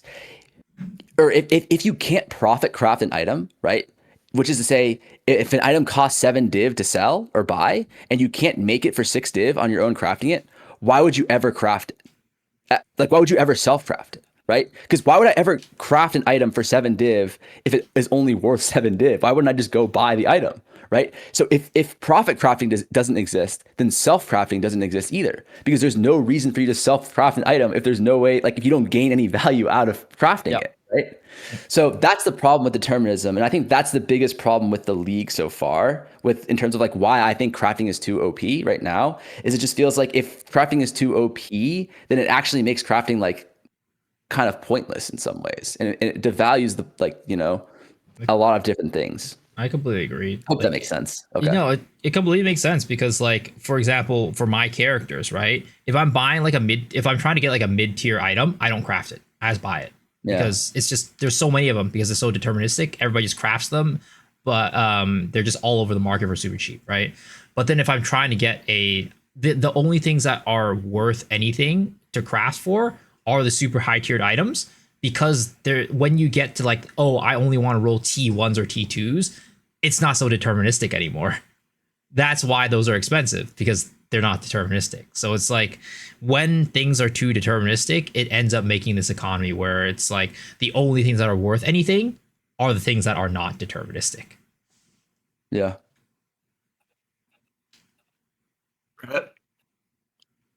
Huh? No, I completely agree, because I ran into the same situation like just a few days ago, because I was setting up a new build, and for that build there wasn't too much, since it's a spear build and those have not really been popular so far. I tried to do some stuff, and it was very, very apparent that like some of the stuff I should have, like, I self-crafted for a little bit, but some of the stuff was definitely in a way where it was like, no, you can, this is like boots, for example. The boots I was doing for that build, the 30% movement speed boots with 1 res with 100% increased effect, and then some other stuff, those are 100% deterministic. So it just didn't make any sense even attempting to craft them, because I can literally just get them for 5 divines on trade side, and at the best I would maybe save like a half a divine or something if I get super, super lucky on the craft. And those types of things right now are very, very very, very common for a lot of different item pieces right now. There are certain crafts right now that are so deterministic that we have basically carbon copies of items in like 200, 300 like times on the market right now. There are certain amulets, or like, for example, amulets or rings right now on the market where the craft is so deterministic that the market is just completely flooded with them. And it just takes away a little bit from not only building a certain character, but also just like itemizing for one and stuff. I love the crafting, and we should all like mention again, and I think this is like, it sounds like we don't like the crafting system as it is right now. I really like the crafting progress that we have made so far. Yeah. And I think all the abyssal crafting is amazing, especially like early league. It was fucking absolutely amazing, and there were so many profit crafts early league. And for the first, like, I made like 2 mirrors in like the first 3 weeks of the league, just like profit crafting, if you actually put your mind to it, if you actually want to do it for the first start of the league. I just think there needs to be, like Farmer said, like some adjustment on the top line, and maybe some adjustment to not have it in a way where it's just completely devaluing what it should be not devaluing, if that makes sense, right? And I think there is some adjustment coming. Overall, I think it's just very, very positive what we've gotten, though. Like it's super, Yeah. super positive, even though it doesn't sound like we're being positive here. Like with a lot of different stuff, and I think we should also mention this like overall, not just on the crafting stuff, but overall on the podcast side here. Like this is obviously, and especially later into a league, we have all probably spent more than 500, probably way more than 500 hours in this league. And obviously the things we are mentioning and the things we are finding here very, very late into a league will sound like a little bit like we're just whining all the time. I think for the most part, and I think I'm speaking for everyone here, like the game is moving into a like super, super positive direction. And I think like GGG is actually doing, especially considering they're also doing PO1 at the same time, they're doing an amazing job. It's just like, especially later into the league, the podcast will devolve a little bit into finding problems podcast. So even though we sound like very, very critical right now, and we sound like we just hate everything, that's absolutely, at least for me, and I think we absolutely do. And I think I'm talking for most of us here. Like 90% of what I have went through here in 0.3, and the reason why 0.3 has been so successful and the player retention has been so much better than 0.2 is because GGG has done so much stuff that has just massively improved the game, especially considering like 0.2 and stuff. But yeah, this is a podcast. We are obviously trying to talk about stuff we're passionate about. We're trying to find problems that we see, problems in the game, that things we want to improve on. That doesn't mean that we absolutely hate everything about the game. That is my little rant about that. Yeah. No, yeah, we're providing feedback. That's that's what we're doing. Yeah, I agree with everything you guys have said. I like that what you said earlier, Farmer, about just how like in this league specifically, it feels like rare drops have no value. I think both you and Miso echoed that. Yeah. In previous leagues, I felt that I could get money off of just rare drops, and now I feel completely lost when I'm like from rare drops. Like they have no value to me, and like someone who buys mid-tier gear for my off-meta builds, everything you guys said makes 100% sense. Like there's just so much of like all of these really good items that would have been so much last patch that are like you can find 100 of this wand for 2 to 3 divine. Like it's hundreds of them. And last patch, those wands would have been like Biss. It's such a different trade environment. I'm curious though. Let's switch to our last topic, the league lifespan, because like I think we're all noticed that this league's lifespan has been just way better than 0.1 and 0.2 in terms of like players on Steam versus just like how much enjoyability we're all still getting out of this league. And one of those things I think that's led to that is clearly async trade. A lot of like what's been like fueling us, like you guys being able to craft as much as you do. Me being able to make as many builds as I've been able to do. Instant buyout trade is like the number one thing for the game, in my opinion. Like at least for trade Andes, like us, it has been super influential to like this lifespan of this league, and I'm like super excited it's coming to PoE1. What are your guys' thoughts on I guess just async trade first of all, but like the lifespan of this league? Why has it been what all has led to it being so much fun despite all these problems we keep pointing out?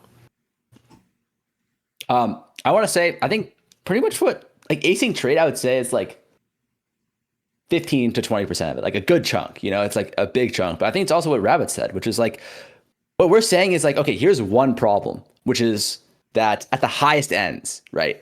Trade has become too deterministic. You can't have the best items in the game be like so cheap, because then like you were saying, Kall, like, and you were saying Miso as well, normal rare item drops, they feel meaningless now. If you're not dropping a div or like a specific tier 0 unique, you're not really dropping anything of value. Like Exalt orbs are 1 to like 1200 or something right now, right? Who does that hurt? Does that hurt like the rich players? No, it hurts like the normal players the most. Like the players who are farming that shit is going to be like the people who it hurts the most. And I think like that is one problem, but like that's one problem. And like that's pretty much like my only problem with trade. And I think this is why the league is so successful, is because number one, the Abyss mechanic is just fun, right? It's just more juice in the maps in the end game that is desperately needed, right?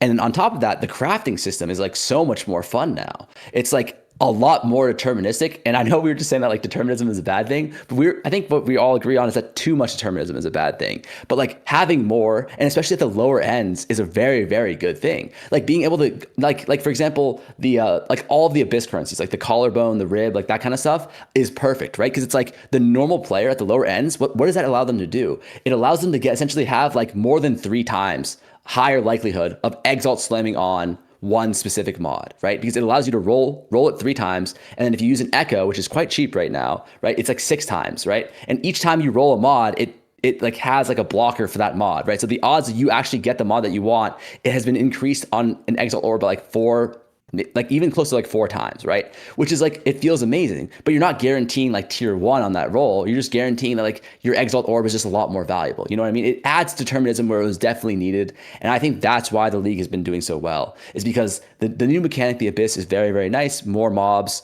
more loot, there's more things that can drop now. Like you can drop Omen of Lights that are like guaranteed 4 or 5 div. You can drop all these like ancient jaw, preserve bones, like that kind of stuff. It feels just really amazing from like the gameplay side of it, but also the crafting side of it is like we have like after living inside of the game for like 2 months, we've come up with one complaint, right? Which is that at the highest ends, it's too deterministic. But virtually everything else about crafting has improved like 100x. You know what I mean? Crafting is so much more fun this league than it was last league. I would say if you were to compare PoE 2 last league to PoE 1, we're like 5% of the way there. If we were to compare PoE 2 this league to PoE 1, we're like 70% of the way there. You know what I mean? Like we didn't just like take steps to improve. Like we actually went to the hyperbolic time chamber and like, we took leaps and strides in terms of like how much better crafting is in PoE 2 now. So I think that's why the league feels so good. It's like a combination, of course, of like Ainge and like all these like little quality of life things that we got, but also I just think the game is just a lot better now. Completely agree. Rabbit, Miso, you guys want to? What about you? What are your thoughts on the longevity? I think it's actually kind of insane that the longevity of the league is this much better as compared to 0.2 without really changing anything about the endgame loop except for the new Abyss mechanic. I think that's kind of insane, and I'm very, very like positively hopeful for 0.4 then, because when it will actually be in a way where they have already said that they are 100% going to focus on the endgame loop, it's just going to be another huge step in even more longevity. Because I kind of realized today that we have been in almost 2 months already, and I didn't even feel like that was happening. I kind of realized for the first time today that it's already been 2 months. And as someone who played PoE1 in the past for probably more than 15, 16 leagues, I don't know how many PoE1 leagues I've played, but a lot of them. And I think 2 months was like kind of the median that I always played the PoE1 leagues, sometimes way shorter, sometimes way longer.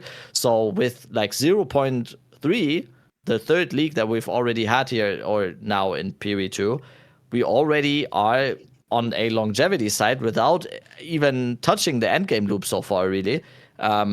It's already a very, very good sign, I think. And I would love to have it in a way where we can even improve even more on that. And maybe there's even going to be like instances of leagues in the future in PoE 2 where people are actually going to feel like, oh, I can even spend like 3 months or like maybe even 4 months in this. And I think then we have like a kind of perfect situation. It's boding well, I think, for the next update, especially when they are actually going to concentrate on what really is going to improve longevity, which is endgame loop.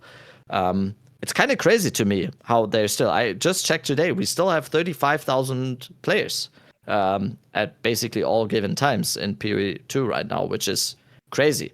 At this point in the league in 0.2, it wasn't even 5,000, I think. So yeah, it was way really. Lower. No, I think it was like 10,000. The reason we're having this discussion is because it's like very different from last league. Like the longevity in terms of player base alone is, async trade crazy is a huge difference. part of that. Like for sure. Farmer already said, async trade is a huge part of that.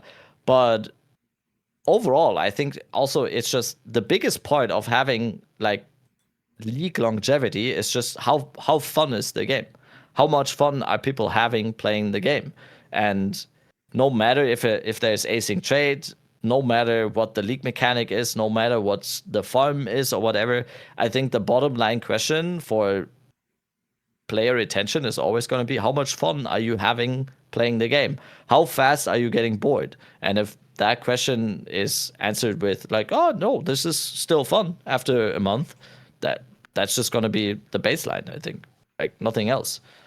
And it's just insane. I'm going to be excited to see what happens actually when is the PvE 1 announcement? Tomorrow or a day after tomorrow, right? Tomorrow, yeah. Yeah. So yeah, it's going to be exciting to see. So I guess, Miso, any thoughts before I I mean, was going to talk just- about Act 4 and interludes. I think those have helped a lot. For at least leveling alts, I very much prefer Act 4 and interludes. That's definitely helped a bit too. Yeah, I'm just going into like the Steam charts or whatever and trying to take a look at like what the actual numbers looked like. I was trying to do at that the same. time. I just didn't remember the dates. That, It's usually Dawn of the Hunt started in April 2025. So on April 4th, we had a peak, or I guess we peaked at 246,000 in April. And then 2 months after would be June, right? So if we're looking at June, we were at, I mean, we had that big like mid-league patch that did help boost us up a little bit. So, but before that, we were about like 26,000 was like the peak. So, you know, we went up to 30,000 when we had like the little 0.2.1. But yeah, it's honestly not that much different. I mean, we're definitely getting more by like 5,000 to 10,000, but like it's still kind of within the same ballpark range. I might have been remembering like the actual last weeks then, because I do distinctly remember that there was a point in 0.2 where we had like 5,000, 7,000. But that was like, I think in July or August when that happened. Yeah, that's what I was about to say. We have to see what the dip happens. Let's see what the dip happens when PoE 1 League happens, because I'm sure a lot of that dip happened when 3.26 happened. So we'll have to just see what happens with 3.27. It was like 5 months, right? It was also like 5 months. It was like 5 months, yeah. It was like 5 months. That's also a big factor, yeah. Actually, in regards to 3.26 and how it affected Dawn of the Hunt, I actually looked at the numbers and analyzed them. It had zero effect. Oh. Maybe on launch day, it maybe went down a little bit, but the next day it went straight back up, which was like why I made. There are a lot of people who are playing PoE 2 who are not touching PoE 1. There's a lot of players, 100%. Like every day in my chat, there's a lot of people who are just not interested in PoE 1, which is totally fine. And I think that's what a lot of people are forgetting, because I think a lot of the people that came from PoE 1 that are playing PoE 2, those people are definitely very, very interested in PoE 1. But there are a lot of people who started playing Path of Exile with PoE 2, and those might not be as interested in getting into PoE 1, which I also kind of understand. I mean, again, Path of Exile 2 exists for a reason, right? It's to basically kind of make the game more accessible to those who wanted to play PoE 1 but didn't end up playing it. So there's a reason for it. And I mean, at the end of the day, they're just different games. I think they're just a different game, and they cater to a slightly different audience. Yep. Which is totally fine. What needs to change going into 0.4 to help with longevity? I mean, we've talked about a lot of the end game changes coming. For me, one of the biggest thing is performance. I imagine if we were to poll the community, a portion of the player base quit because of performance problems, whether it was to full system crashes, map crashes, whatever happens. Is there anything that's like, obviously we're getting a whole end game overhaul yet coming, so that's going to help with the longevity. But is there anything that's an outlier to you that stands out as something that would really help with the longevity going into this next league? That's a hard one, because for me, the main thing is just end game. But yeah, go ahead, Rabbit. Yeah, we just. No, I would also say endgame. Like that's the obvious one. Endgame loop, just improving on the endgame loop. I think more stuff to chase. That kind of goes into the same thing as endgame loop, but for me personally, it's just always also the thing is what keeps me engaged in a game forever, and just Diablo 2 counter part 2 now, or the Diablo counter is at 2 now. What got me hooked on Diablo 2 for 20 years was just like the chase. The literal chase of having certain items that I've never found before, or I mean in 20 years I have mostly found everything, but the chase is always what's keeping me engaged. And I think I'm not alone in that. There's like certain things where it's like I still want that. I still want that feeling of having that item X drop or whatever. That is definitely also something. And then also, yeah, just quality of life, because the less friction, and that goes also into performance, because for me, having a good performance is also like the same type of thing as having a good quality of life in the game. It just means the game can be fun as fuck in most cases, but if there's so much friction, and if I'm annoyed by more and more stuff over the course of a league, like map crafting, like tablets, like crashes or whatever, that on its own will keep just like grinding off of me like the will to play the game. And if there's less of that, and if there's less friction like that, it just makes me be more engaged for longer periods of time, because the game can be absolutely fun. But if there's every day there's like 2 or 3 things that I'm annoyed by in terms of like quality of life or having like this type of friction, it's like, yeah, okay, it's less now, and it's every day it's like a little bit, it's a little bit less. So yeah, quality of life, less friction, better performance, that kind of stuff. I agree. I think something that you said also makes the most like resonates with me a lot, Rabbit, which is the Diablo 2 thing. I too am a 20-year veteran. Played that shit when I was like 6 years old. My brother bought the game. I was just like, ooh, what's my brother playing? And I was in there and I had fun. I had no clue what I was doing.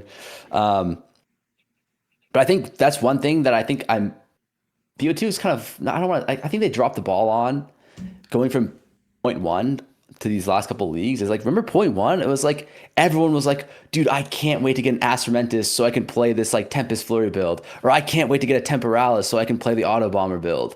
And I remember people in my chat specifically then were saying like, dude, I'm only 200 div away from getting a Temporalis. Like, I can't wait, blah, blah, blah. Like, what do I farm to get the Temporalis? Now that kind of methodology, or like that kind of like sentiment has been like, oh, like I'm like this far away from getting a mirror. And then like, what can I do to get there? But it's like, think about this. Like, the difference is this: if you get the mirror, what are you doing? You're quitting the game. You get the mirror, you quit the game, right? That's what people do. Is they get the mirror. I have the mirror now. My goal has been achieved. I'm done. But if it's like your goal is to get the Temporalis, it's like, what's your goal? If your goal is the Temporalis, what are you doing after you get the Temporalis? You're blasting maps. You finally get. It's like you get the Ferrari, you get to go and drive it around. Versus like you get $1 million in your bank account. Yeah, that's exactly what people are doing in Diablo 2. Every single letter reset is like, oh god, I as fast Enigma. As possible. I'm getting a MF Sorg up as fast as possible. I'm farming up to get the Enigma, and then it's just from there. These people are not like, oh, I have the item now. Now I'm quitting. No, now I can actually play the game. That's exactly what I was talking about. Like having this chase of certain stuff. It's tough, right? Well, first off, the chase still kind of exists at the beginning of the league. That's right. Like when everything's still expensive, when you don't have that much currency, whatever, right? The chase still exists. And also the chase for the average player probably still exists. For us, it doesn't exist as much because we get currency, we play the game a lot, right? You know, and then now I see the comments already. Wow, these guys, there's a streamer problem. These like, you know, whatever. These are content creators, whatever. Yeah, you know, we've all seen that, right? So I do think that the chase still does exist for the normal person. It's just for us, it doesn't exist. But the other thing is, at the end of the day, like there is like an argument to be had about like a lot of people feel like they should. Again, I don't like this mentality either. But a lot of people do have the sentiment of like, I don't like having equipment that bars me from like equipment that I'll never get, that bars me from builds that I'll never play. It's like, you know, most people will probably never get an Instrumentus, right? With 0.1, most people will probably never get an Instrumentus. Most people probably never got a Headhunter. Most people probably never got these build defining items like a Temporalis, and they're just never going to play for it. So it's like, it's at the end of the day, it's a problem that exists because of how Path of Exile 2 is, where they do want to have a little bit more stuff that's catering to like, you know, more of a casual audience, but still also trying to go for like something that will please the hardcore audience. Unfortunately, in this situation, you just can't please both, because you're always going to run into a situation, if there is that chase, then there's going to be people who are going to be like, I can't play this build because this build item's too hard to get, right? But then if you have the opposite end, then it's going to be like us. That's going to be like, well, there's nothing to chase for. It's just such a hard balance to do. And like, honestly, for me, I have never been the type of person that's been like, I'm really annoyed that I can't play a build because I can't get a certain item because I can't like play enough hours. For me, I'm just like, well, it makes sense. I only have a certain amount of hours. I can only invest this much time, so I can't get that item. That makes sense, right? But there is definitely a mentality that a lot of people have that's like, well, I want to be able to play the same thing as everybody else. For me, I mean, I'm going to piss off a lot of people. Like, again, I was just advocating. I was just advocating for you guys. But this comment is going to piss off a lot of people. Just suck it up. You're not going to be able to play every single thing. This is a grinder's game, all right? ARPGs are a grinding game, and you need to be okay with the fact that there are some things that you just can't do. Like, it is, at the end of the day, what it is. It's not like every single player can get, like, Thunder Fury and freaking, like, Diablo or WoW or whatever, right? Like, at the end of the day, these games are grinding games, and you're gonna have... like, the players who have more time to play are always going to be ahead of the players that don't have time to play. It is what it is. If you don't want to deal with that, go play a single player game. Again, it's gonna piss people off, right? It's gonna piss people off. I was literally just advocating for them, but for me, right, that's the mindset I've always had, even before I became a content creator. Way, like, you know, even when I was playing casually, like growing up, right, playing these MMOs, Maple Story, I only got to level 30. I never got to level 70. I never had the time to do that stuff. But like, it was always cool to be like, wow, that stuff's so cool. Like, I'm never gonna get it to, but like, you know, it'd be cool if I got there one day. Like, I don't know. Also, it's you're not taking away anything from the lower end to have like a high top end. There's even the added possibility for like a casual gamer who plays 20 hours like in a month or whatever, to have this moment of like, holy shit, I dropped an Instrumentus. It will still happen, because if like people want to make us believe sometimes that 90% of the player base are like playing with their eyes closed and playing 1 hour like every night after they put their kids to bed, which is absolutely not the case.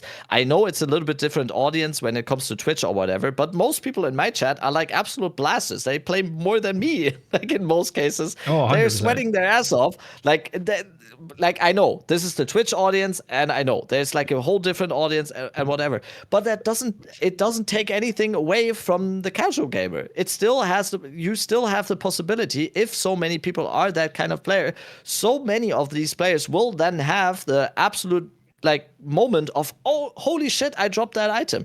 And just like Miso said, it doesn't take away, it just gives more possibility to have these amazing like top end type things. I have the same thing, like you said in Maple Story, like in Diablo 2 or whatever, when I was 12, 13, 14 years old, when I played Diablo 2, I don't think I was playing efficiently or whatever, but I still remember when I dropped like a Shackle or a Burr Rune or whatever, and then I traded it in, and then I got scammed, and like, it's just like, I always don't get this, like, as Miso was saying, I don't get the sentiment of saying, like, this is taking stuff away from me. No, this is adding more stuff on top, which you then have the possibility. I want everyone to have fun. Literally everyone of us, whether you are a streamer or whatever, we all want, obviously, I'm not in the camp of, like, I want casual players to actually not have fun in this game. No. And I think PvE2 has done a fucking amazing job at making sure that everyone can have like their amount of fun. But having the expectation of me playing 1 hour and Miso playing 12 hours every day, having the expectation that we have an equality of outcome there is just, that's never gonna happen. And that is not just PoE2. Like if Farmer plays Counter-Strike 12 hours a day and I play Counter-Strike 1 hour every day, and in 1 month we have a show match between Farmer and me, he's gonna shit on me. Like that's like this goes for anything in the world. Playing any sport, doing any like activity, like I don't know, like learning math, doing like it just works for everything. I don't get that. I don't get that whole thing. Sure. No, I agree with you, and I really don't get it either, because I have been a noob in most of the games that I played. Like for example, like Diablo 2, I've never gotten Enigma. Even to this day, I've never used it. RuneScape, I remember as a kid, like I was like fucking. I remember like being like 10 or 12 years old, like sitting in my friend's house, and we're talking about RuneScape, and I was like level 30 smithing, and I was like, oh my god, like once we get like level 90 smithing, I'm gonna start smithing rune arrows, and we're gonna make fucking bank. And it's like, brother, level 30 is literally not even like 1% of the way to level 90. You know what I mean? Like it was never within the realm of possibility for me, but it was a dream I had. You know, it was like I can't wait to get there. And I think for these kind of games, the dream, which is I guess the journey, is oftentimes way better than the destination, right? Like the idea you have of like, oh, once I get the temporalis, once I get whatever, that shit's gonna be so great. Like that dream that fuels the motivation is like the fun that you have in the game. When you actually live it, you end up, that's like when people quit, right? You get the temporalis, you farm for like, another week or two, and then you're like, okay, that was fun, but like I've had my fill of it. But like the 2 months or like the month where you're like, I need to get that temporalis, like I can't wait, like I just need to farm up, like I'm almost there, like I'm almost a third of the way there, then you're like, oh, I'm almost 2/3 of the way there, like whatever. I think that is like the real fun of the game, and I just think that like them including more chase items like that would be, I think, help a lot of players, not just like, or it would help the longevity, right? Because I think a lot of players, like right now, I don't really know of any item. Like if you're a player, if you're like even a casual player, is there any single item that you're thinking like, oh, I just need to get this item, and then like my build comes online, or like it changes the way I play the game? I like Headhunter, but like those are like 9 div right now, or like 8 div. You know what I mean? Temporalis like, is still like it was 70 div, 60 div, something like that, right? It was better in old patches. Like 0.2, there were a lot of uniques that were expensive. Like Chernobog was always a chase unique for me. I never had a Chernobog. Yeah. And I was always going to be like, if I ever had a Chernobog with thorns, that's going to be the best way to scale my damage. And then in 0.2, they increased the drop rate of a lot of uniques. And a lot of these uniques went from like multi-divine 30 to 40 to 50 divines to like 1 divine items now. And that, like, when that happened, I was excited for that initial moment. It was like, yes, I finally get my Chernobog. But there was not that satisfying of like seasons of like finally wanting one. Like there was a little bit of like that chase that was removed from me when they increased the drop rate of it. Those are always super fun. I do want items like that. Like I haven't played with the Temporalis yet.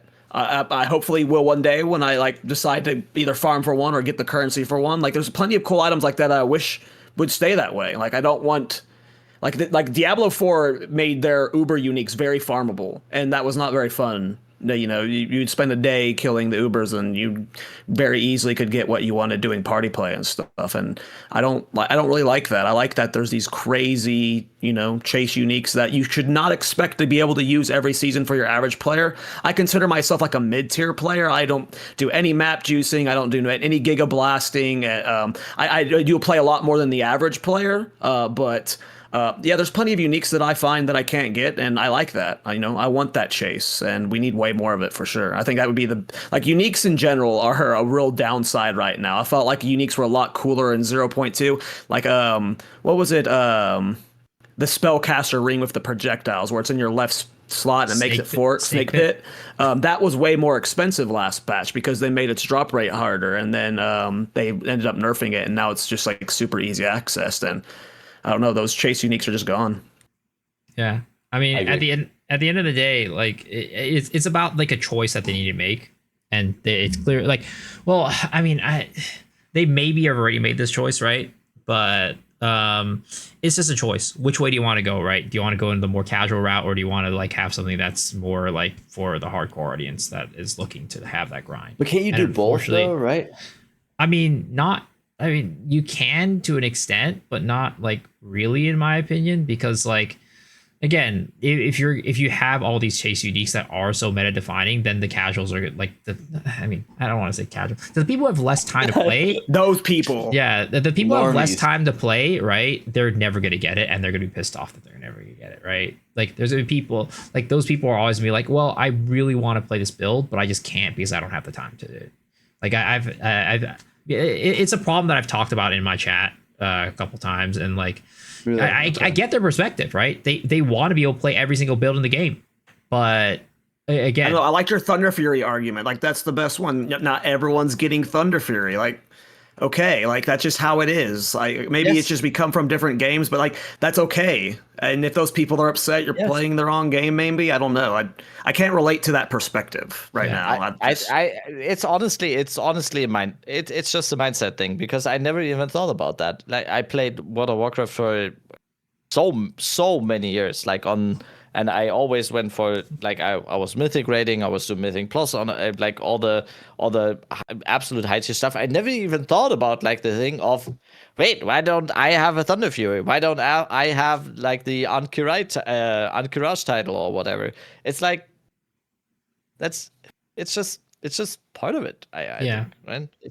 I mean, I don't know. again, I completely agree. And maybe it's because this is like, us, boomers talking like games were way harder when we were kids or whatever. These days, man, like they don't want to earn it. Yeah, They don't want to sacrifice their career and play this game full time. Like, what the hell? Yeah. What the hell? It's a gratification TikTok generation. What the hell? What the hell, boy? But Whoa. but I mean, it is just like it is. I understand because I talked like we're streamers. We talk to people all day, right? I see the perspective. But at the end of the day, that's just not, in my mind, what an ARPG is. An ARPG is a game that, at the end of the day, is going to reward the player that just has more time to grind, has more time to farm, right? Is going to spend more time. But the thing is, again, as a player, back in the day when I played Path of Exile 1, I never got a headhunter. I've never gotten a mirror. I was doing like, I don't think I've ever gotten a divine, like I might have gotten like one divine drop at a league.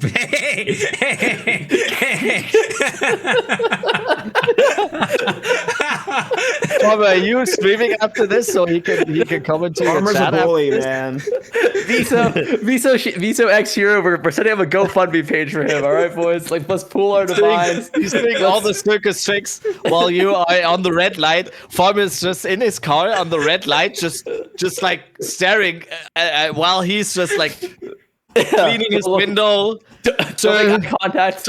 Yeah, don't make eye contact with him. He's like doing the tricks and everything. He's doing like pantomime stuff, and Farm is just sitting there, just like, no, I'm not looking. I'm not looking. This is everything wrong with the world right now. Is the rich making fun of the poor?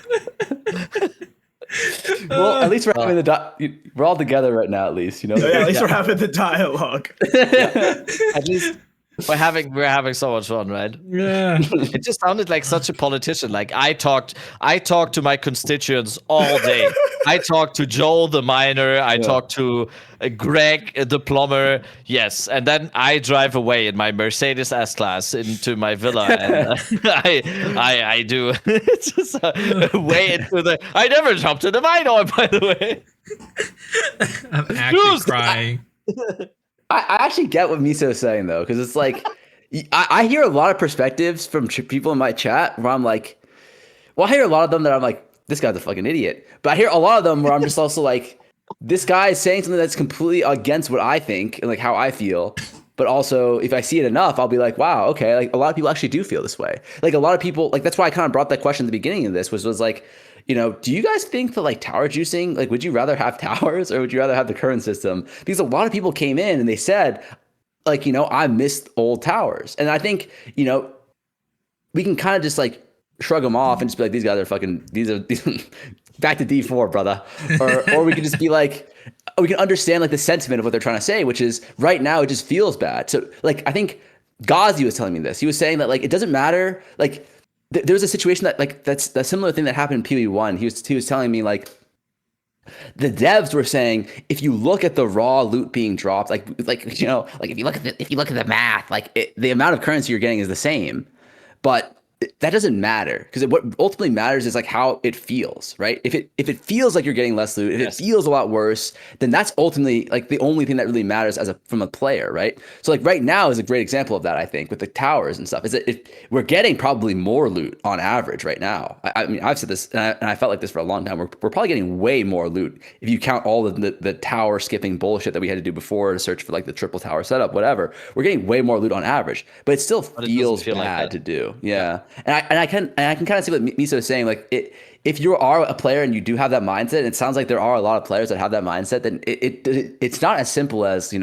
like how we feel, which is just like, because like maybe it's we have that perspective or that privilege of being like people who were formerly shitty ass gamers, like, as kids or whatever, right? Where we're all like, we've all been noobs. No one ever plays a game and is instantly a god. Like no one, like even Faker, he has to grind his way up, right? But like maybe we kind of have that perspective of like the different mindset of like when we were kids, it was just like, you suck, get good, kid, that might be like ingrained in our culture, and like maybe like unironically, this other generation or like another group of players might just think like, well, it should be more balanced. Like the average age of a PoE2 player is like 30 something years old, right? So maybe these guys, like everyone, like these guys are just like people who have jobs, whatever. It's just like, I can't actually like, it doesn't feel accessible to me, and it feels bad because, when I was a kid, I was a fucking gamer too. And I had access to all this top tier stuff. I could put in the hours, but like, I got a kid, I got a job now, I can't do it. So I guess what I'm trying to say is I definitely, I get what you're saying, Miso, for sure. That they're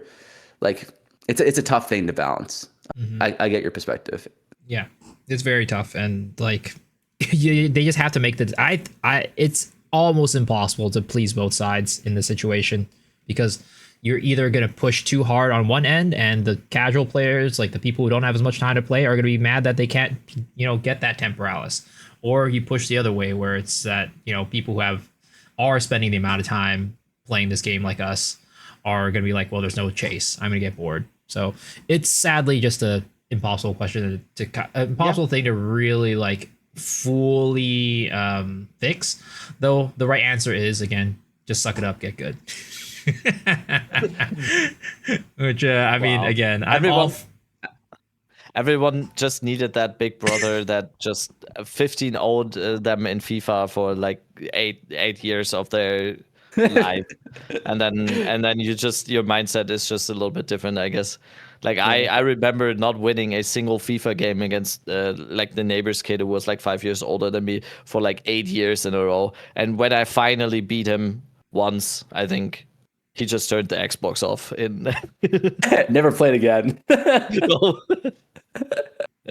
It's literally the boomer thing right now that we're doing. Yeah. Like do you kids, how we got to school, like we're literally doing that. Yeah, I mean it's like interesting because like I say go back to single player games, but like it's kind of the same in single player games too. Like, some open world games take like 60 hours to beat, and it's like, what are you going to complain that you can't beat an open world game because it's too long? Like, you got to make it shorter. Like, I don't know. I think there is definitely a mindset that like people need to kind of like, again, I understand it, right? I understand how they feel, but also at the same time, it's like, obviously the person who's going to spend 12 hours a day playing a game is going to be at a much more advantageous state than one who's playing one or two. People are pointing out that Farmer died in a T7 map, so I guess what we talked about is just slander. The slandering of my good name. Yeah. This is a fun talk. Okay. Thanks for coming on, Farmer. Let's move to build of the week real quick. Do you have my build ready, Miso? Yes, I do. Give me a second. So as we're like getting deeper into the league, I want to use my build of the week. I talked about this last week, but I'm just showcasing like new smaller creators who are showing off cool things. This build isn't anything too crazy. It's just a poison, perlif, herald of blood, warrior build. We do see oftentimes that warrior builds are slow. They can't clear. This guy's a good clear speed. It's very flashy on the eyes to look at, but really he's just a new creator on the scene. Pigman is his name. It's a really well written guide. Mobalytics is really well written. But yeah, it's a fast-moving warrior build that actually has good clear. We see that constantly being said that warriors can't clear, they can't move fast, despite King Kongor showing very fast and very good clearing warrior builds. And this is just zooming around the map using Resonating Shield. For bosses, it uses Shield Wall.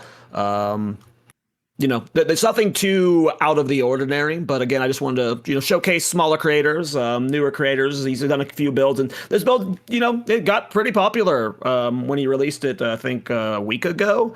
I mean, it's got 30,000 views this late into the league for a creator with 500 subscribers. It's got 700 plus likes. Like, that's awesome, So it's a really cool build that deserved to be showcased.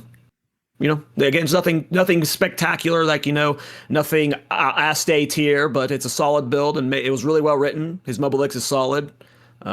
Seems like a cool creator. So shout out to Pigman and keep up the good builds, man. This is his second warrior build or shield build of the league he's done. The other one he did actually had quite a lot of views too. So, but yeah, shout out to Pigman. It looks cool. Like, honestly, like, I don't know. And I think it's using a Nebulock, maybe? It looks like it's using Nebulock at least. And he's using one-handed mace. No, really I don't cool. think so. Oh yeah, he is using Nebulock. Yeah, he's constricting command and Nebulock. So Yeah, another constricting command build, but I've always thought Nebulock was a really cool item and definitely underutilized. Like the fact that you can get guaranteed crits for endurance charges is super cool.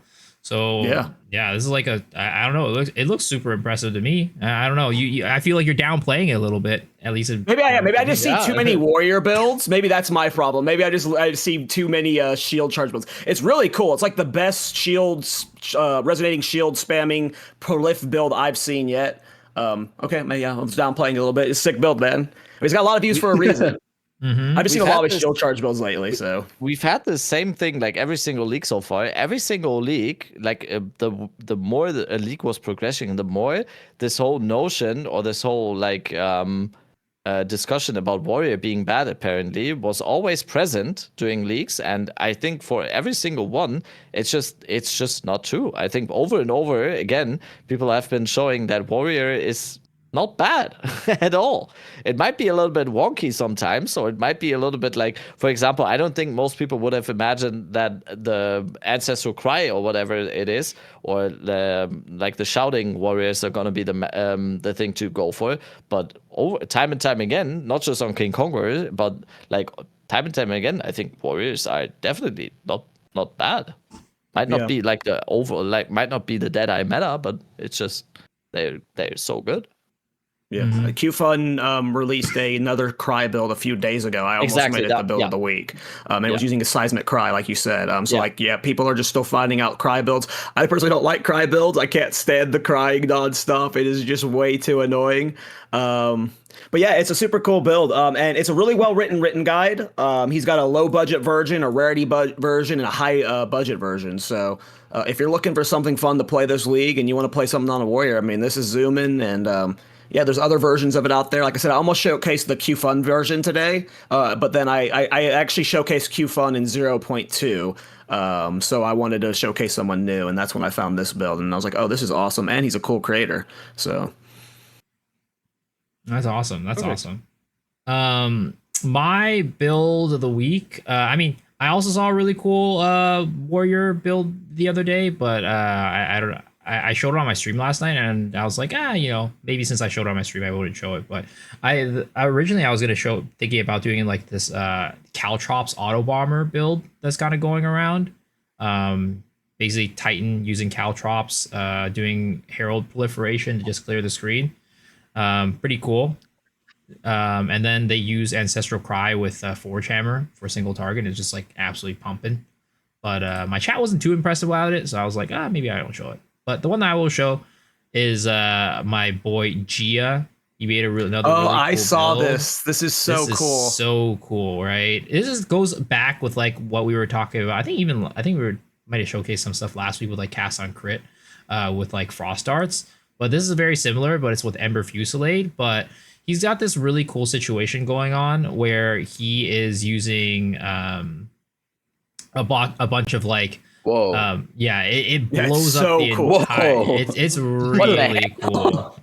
Yeah, so it's basically the concept is that he is using Ember Fusillade that's infused with, I think, cold, which makes or lightning, which makes it like chain to enemies all the time. And then he's got a cast on crit with frost darts, and then it just like blows up the entire screen. He's also using a Widow Hail on his main hand. So basically every time before he lets go of the Ember Fusillades, he puts down a Lightning Tempest or whatever that's called, right? Which will swap his weapon set to his Widow's Hail set, which is what causes the projectiles to go so fast and just like absolutely destroy the entire screen like that. It's really cool. It's really sick. G is always making some really, really cool builds. And it's just really flashy and cool. I really like it. I saw this weeks ago and I forgot about it. I can't believe I did. This was so cool. Not weeks ago. It might have been like a week ago. Yeah, it was like 11 days ago is when it was posted. But okay, cool. Yeah, it's cool. It's also not a life stacker.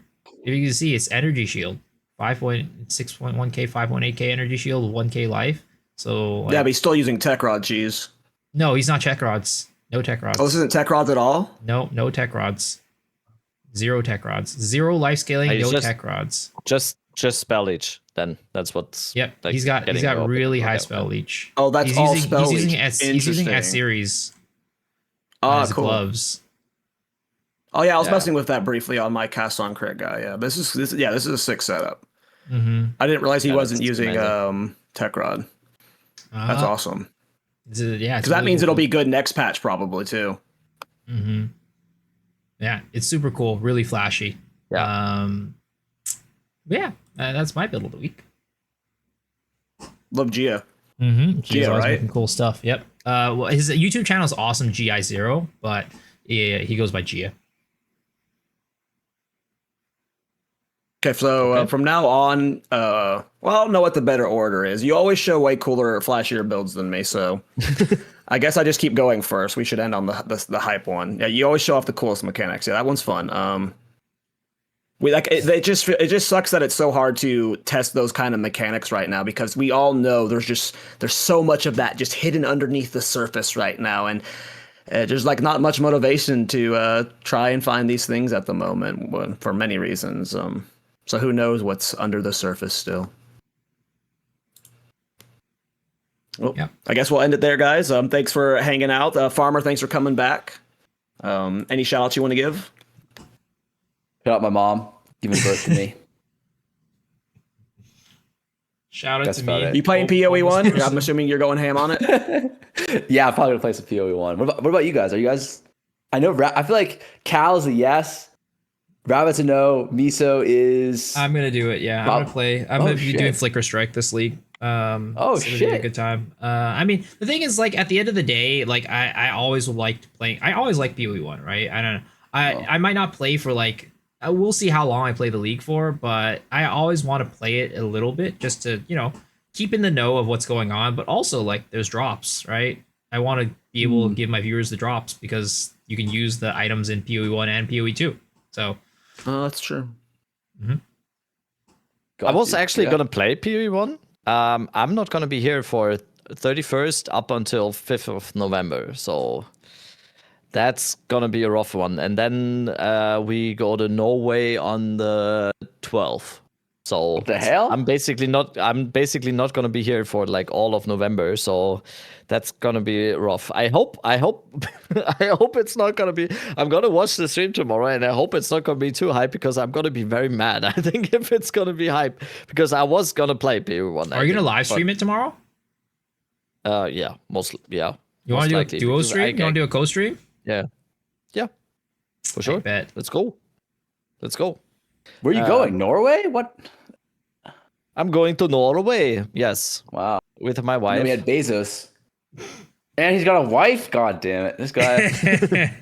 He's one-upping us. I mean, I'm going to be gone for half of November, too. I'm going to Japan on November 18th. See, this guy. What? Yeah. Okay. That's like when the homeless guy, after he like wipes your windows down, he like pulls out the iPhone, goes to his like Escalade, and just drives home. He's like, "Oh, just finish another shift." What the hell? Kall, where are you going? Mars? Weren't you in Paris? I ain't going anywhere, man. I me neither. I'm fucking. I haven't left my house in like 4 months. I'm in the goddamn sweatshop, man. Holy shit! I gotta make some goddamn Nikes.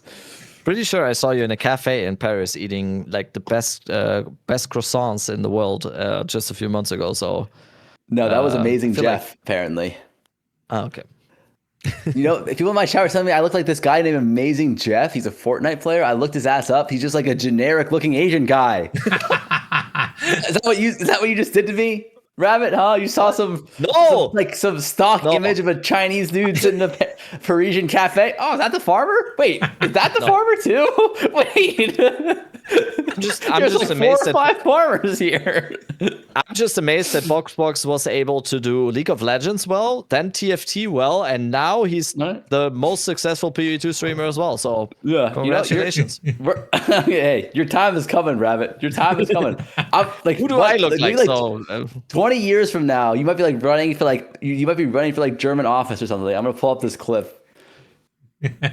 I am already. Extort your ass. I'm already the mayor of my town. So wow, there you go.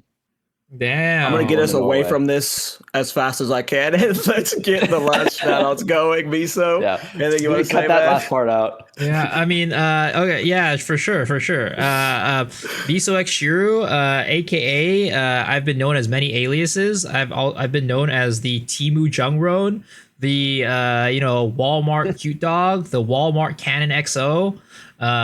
Just name any other Asian creator out there, and I've been called that. Yeah. It's by Dead Rabbit. Yep. By Dead Rabbit. But yeah, VSelectShiro on twitch.tv/VSelectShiro, YouTube, you're probably watching the VOD there. VSelectShiro, stream every day, upload, on YouTube all the time. Come check me out there. And of course, I don't think Farmer called himself out, but X the Farmer X on Twitch and YouTube as well, and TikTok. Oh yeah. Also, I've been posting on Instagram. I made like 20 posts. I think I got 1 like, and it was from myself. So check me out there. Like it's not looking good. It's very discouraging. Oh no. Rabbit, any shout outs or whatever? Hey guys. No. That was good. Also pretty good. shout out. Yeah, I've perfected it. Have you ever seen me and Fopcon in the same room? That's true. True. Good question, right? Also, shout out to Farmer's mom for giving birth to Farmer. Perfect. Thought I was going a different direction. Amazing. There we go. I might have something to do. No. Twitch TV. Rabbit. What the hell? What the hell? The hell, No, boy? that was not the your mom joke we wanted. I don't know how we devolved into this now. I'm just gonna finish it. Yeah. Bye. Kaltorak on Twitch as well, right? And YouTube. Yeah, follow me on Twitch and YouTube. But if you want to support me, I'm an indie game dev, and today we released an HD overall patch to a horror game I made a year ago. It's called VH Escape, and that's the best way to support me. Like, my full-time job is trying to be a successful game dev, and yeah, we just spent the last 2 weeks doing an HD overhaul for our game, and yeah, it looks a lot better. If you've ever played the Exit 8, it is a nominally hunt survival, or a nominally hunt like psychological thriller game. We made a horror version reskin of that game, so if you're looking for something to do between 3.27's release, I'm gonna try and get a bunch of my streamer friends to play it so I can get a montage of all my friends getting spooked or something. But yeah, if you just need something to waste your time with and you want to support me directly, I think it goes on sale for the Steam Fright Fest in like a week. I think it's on October 27th, and it'll be like 33% off. So if you don't want to spend the $4, you can spend $2.99 in a week. So that's the best way to support me. Yeah, big value. So if you want to support me, that's the best way to do it right now, because yeah, I just worked my ass off on this patch. So yep, that's it for the episode. Thanks for Farmer for showing up, and see you guys next week. Bye.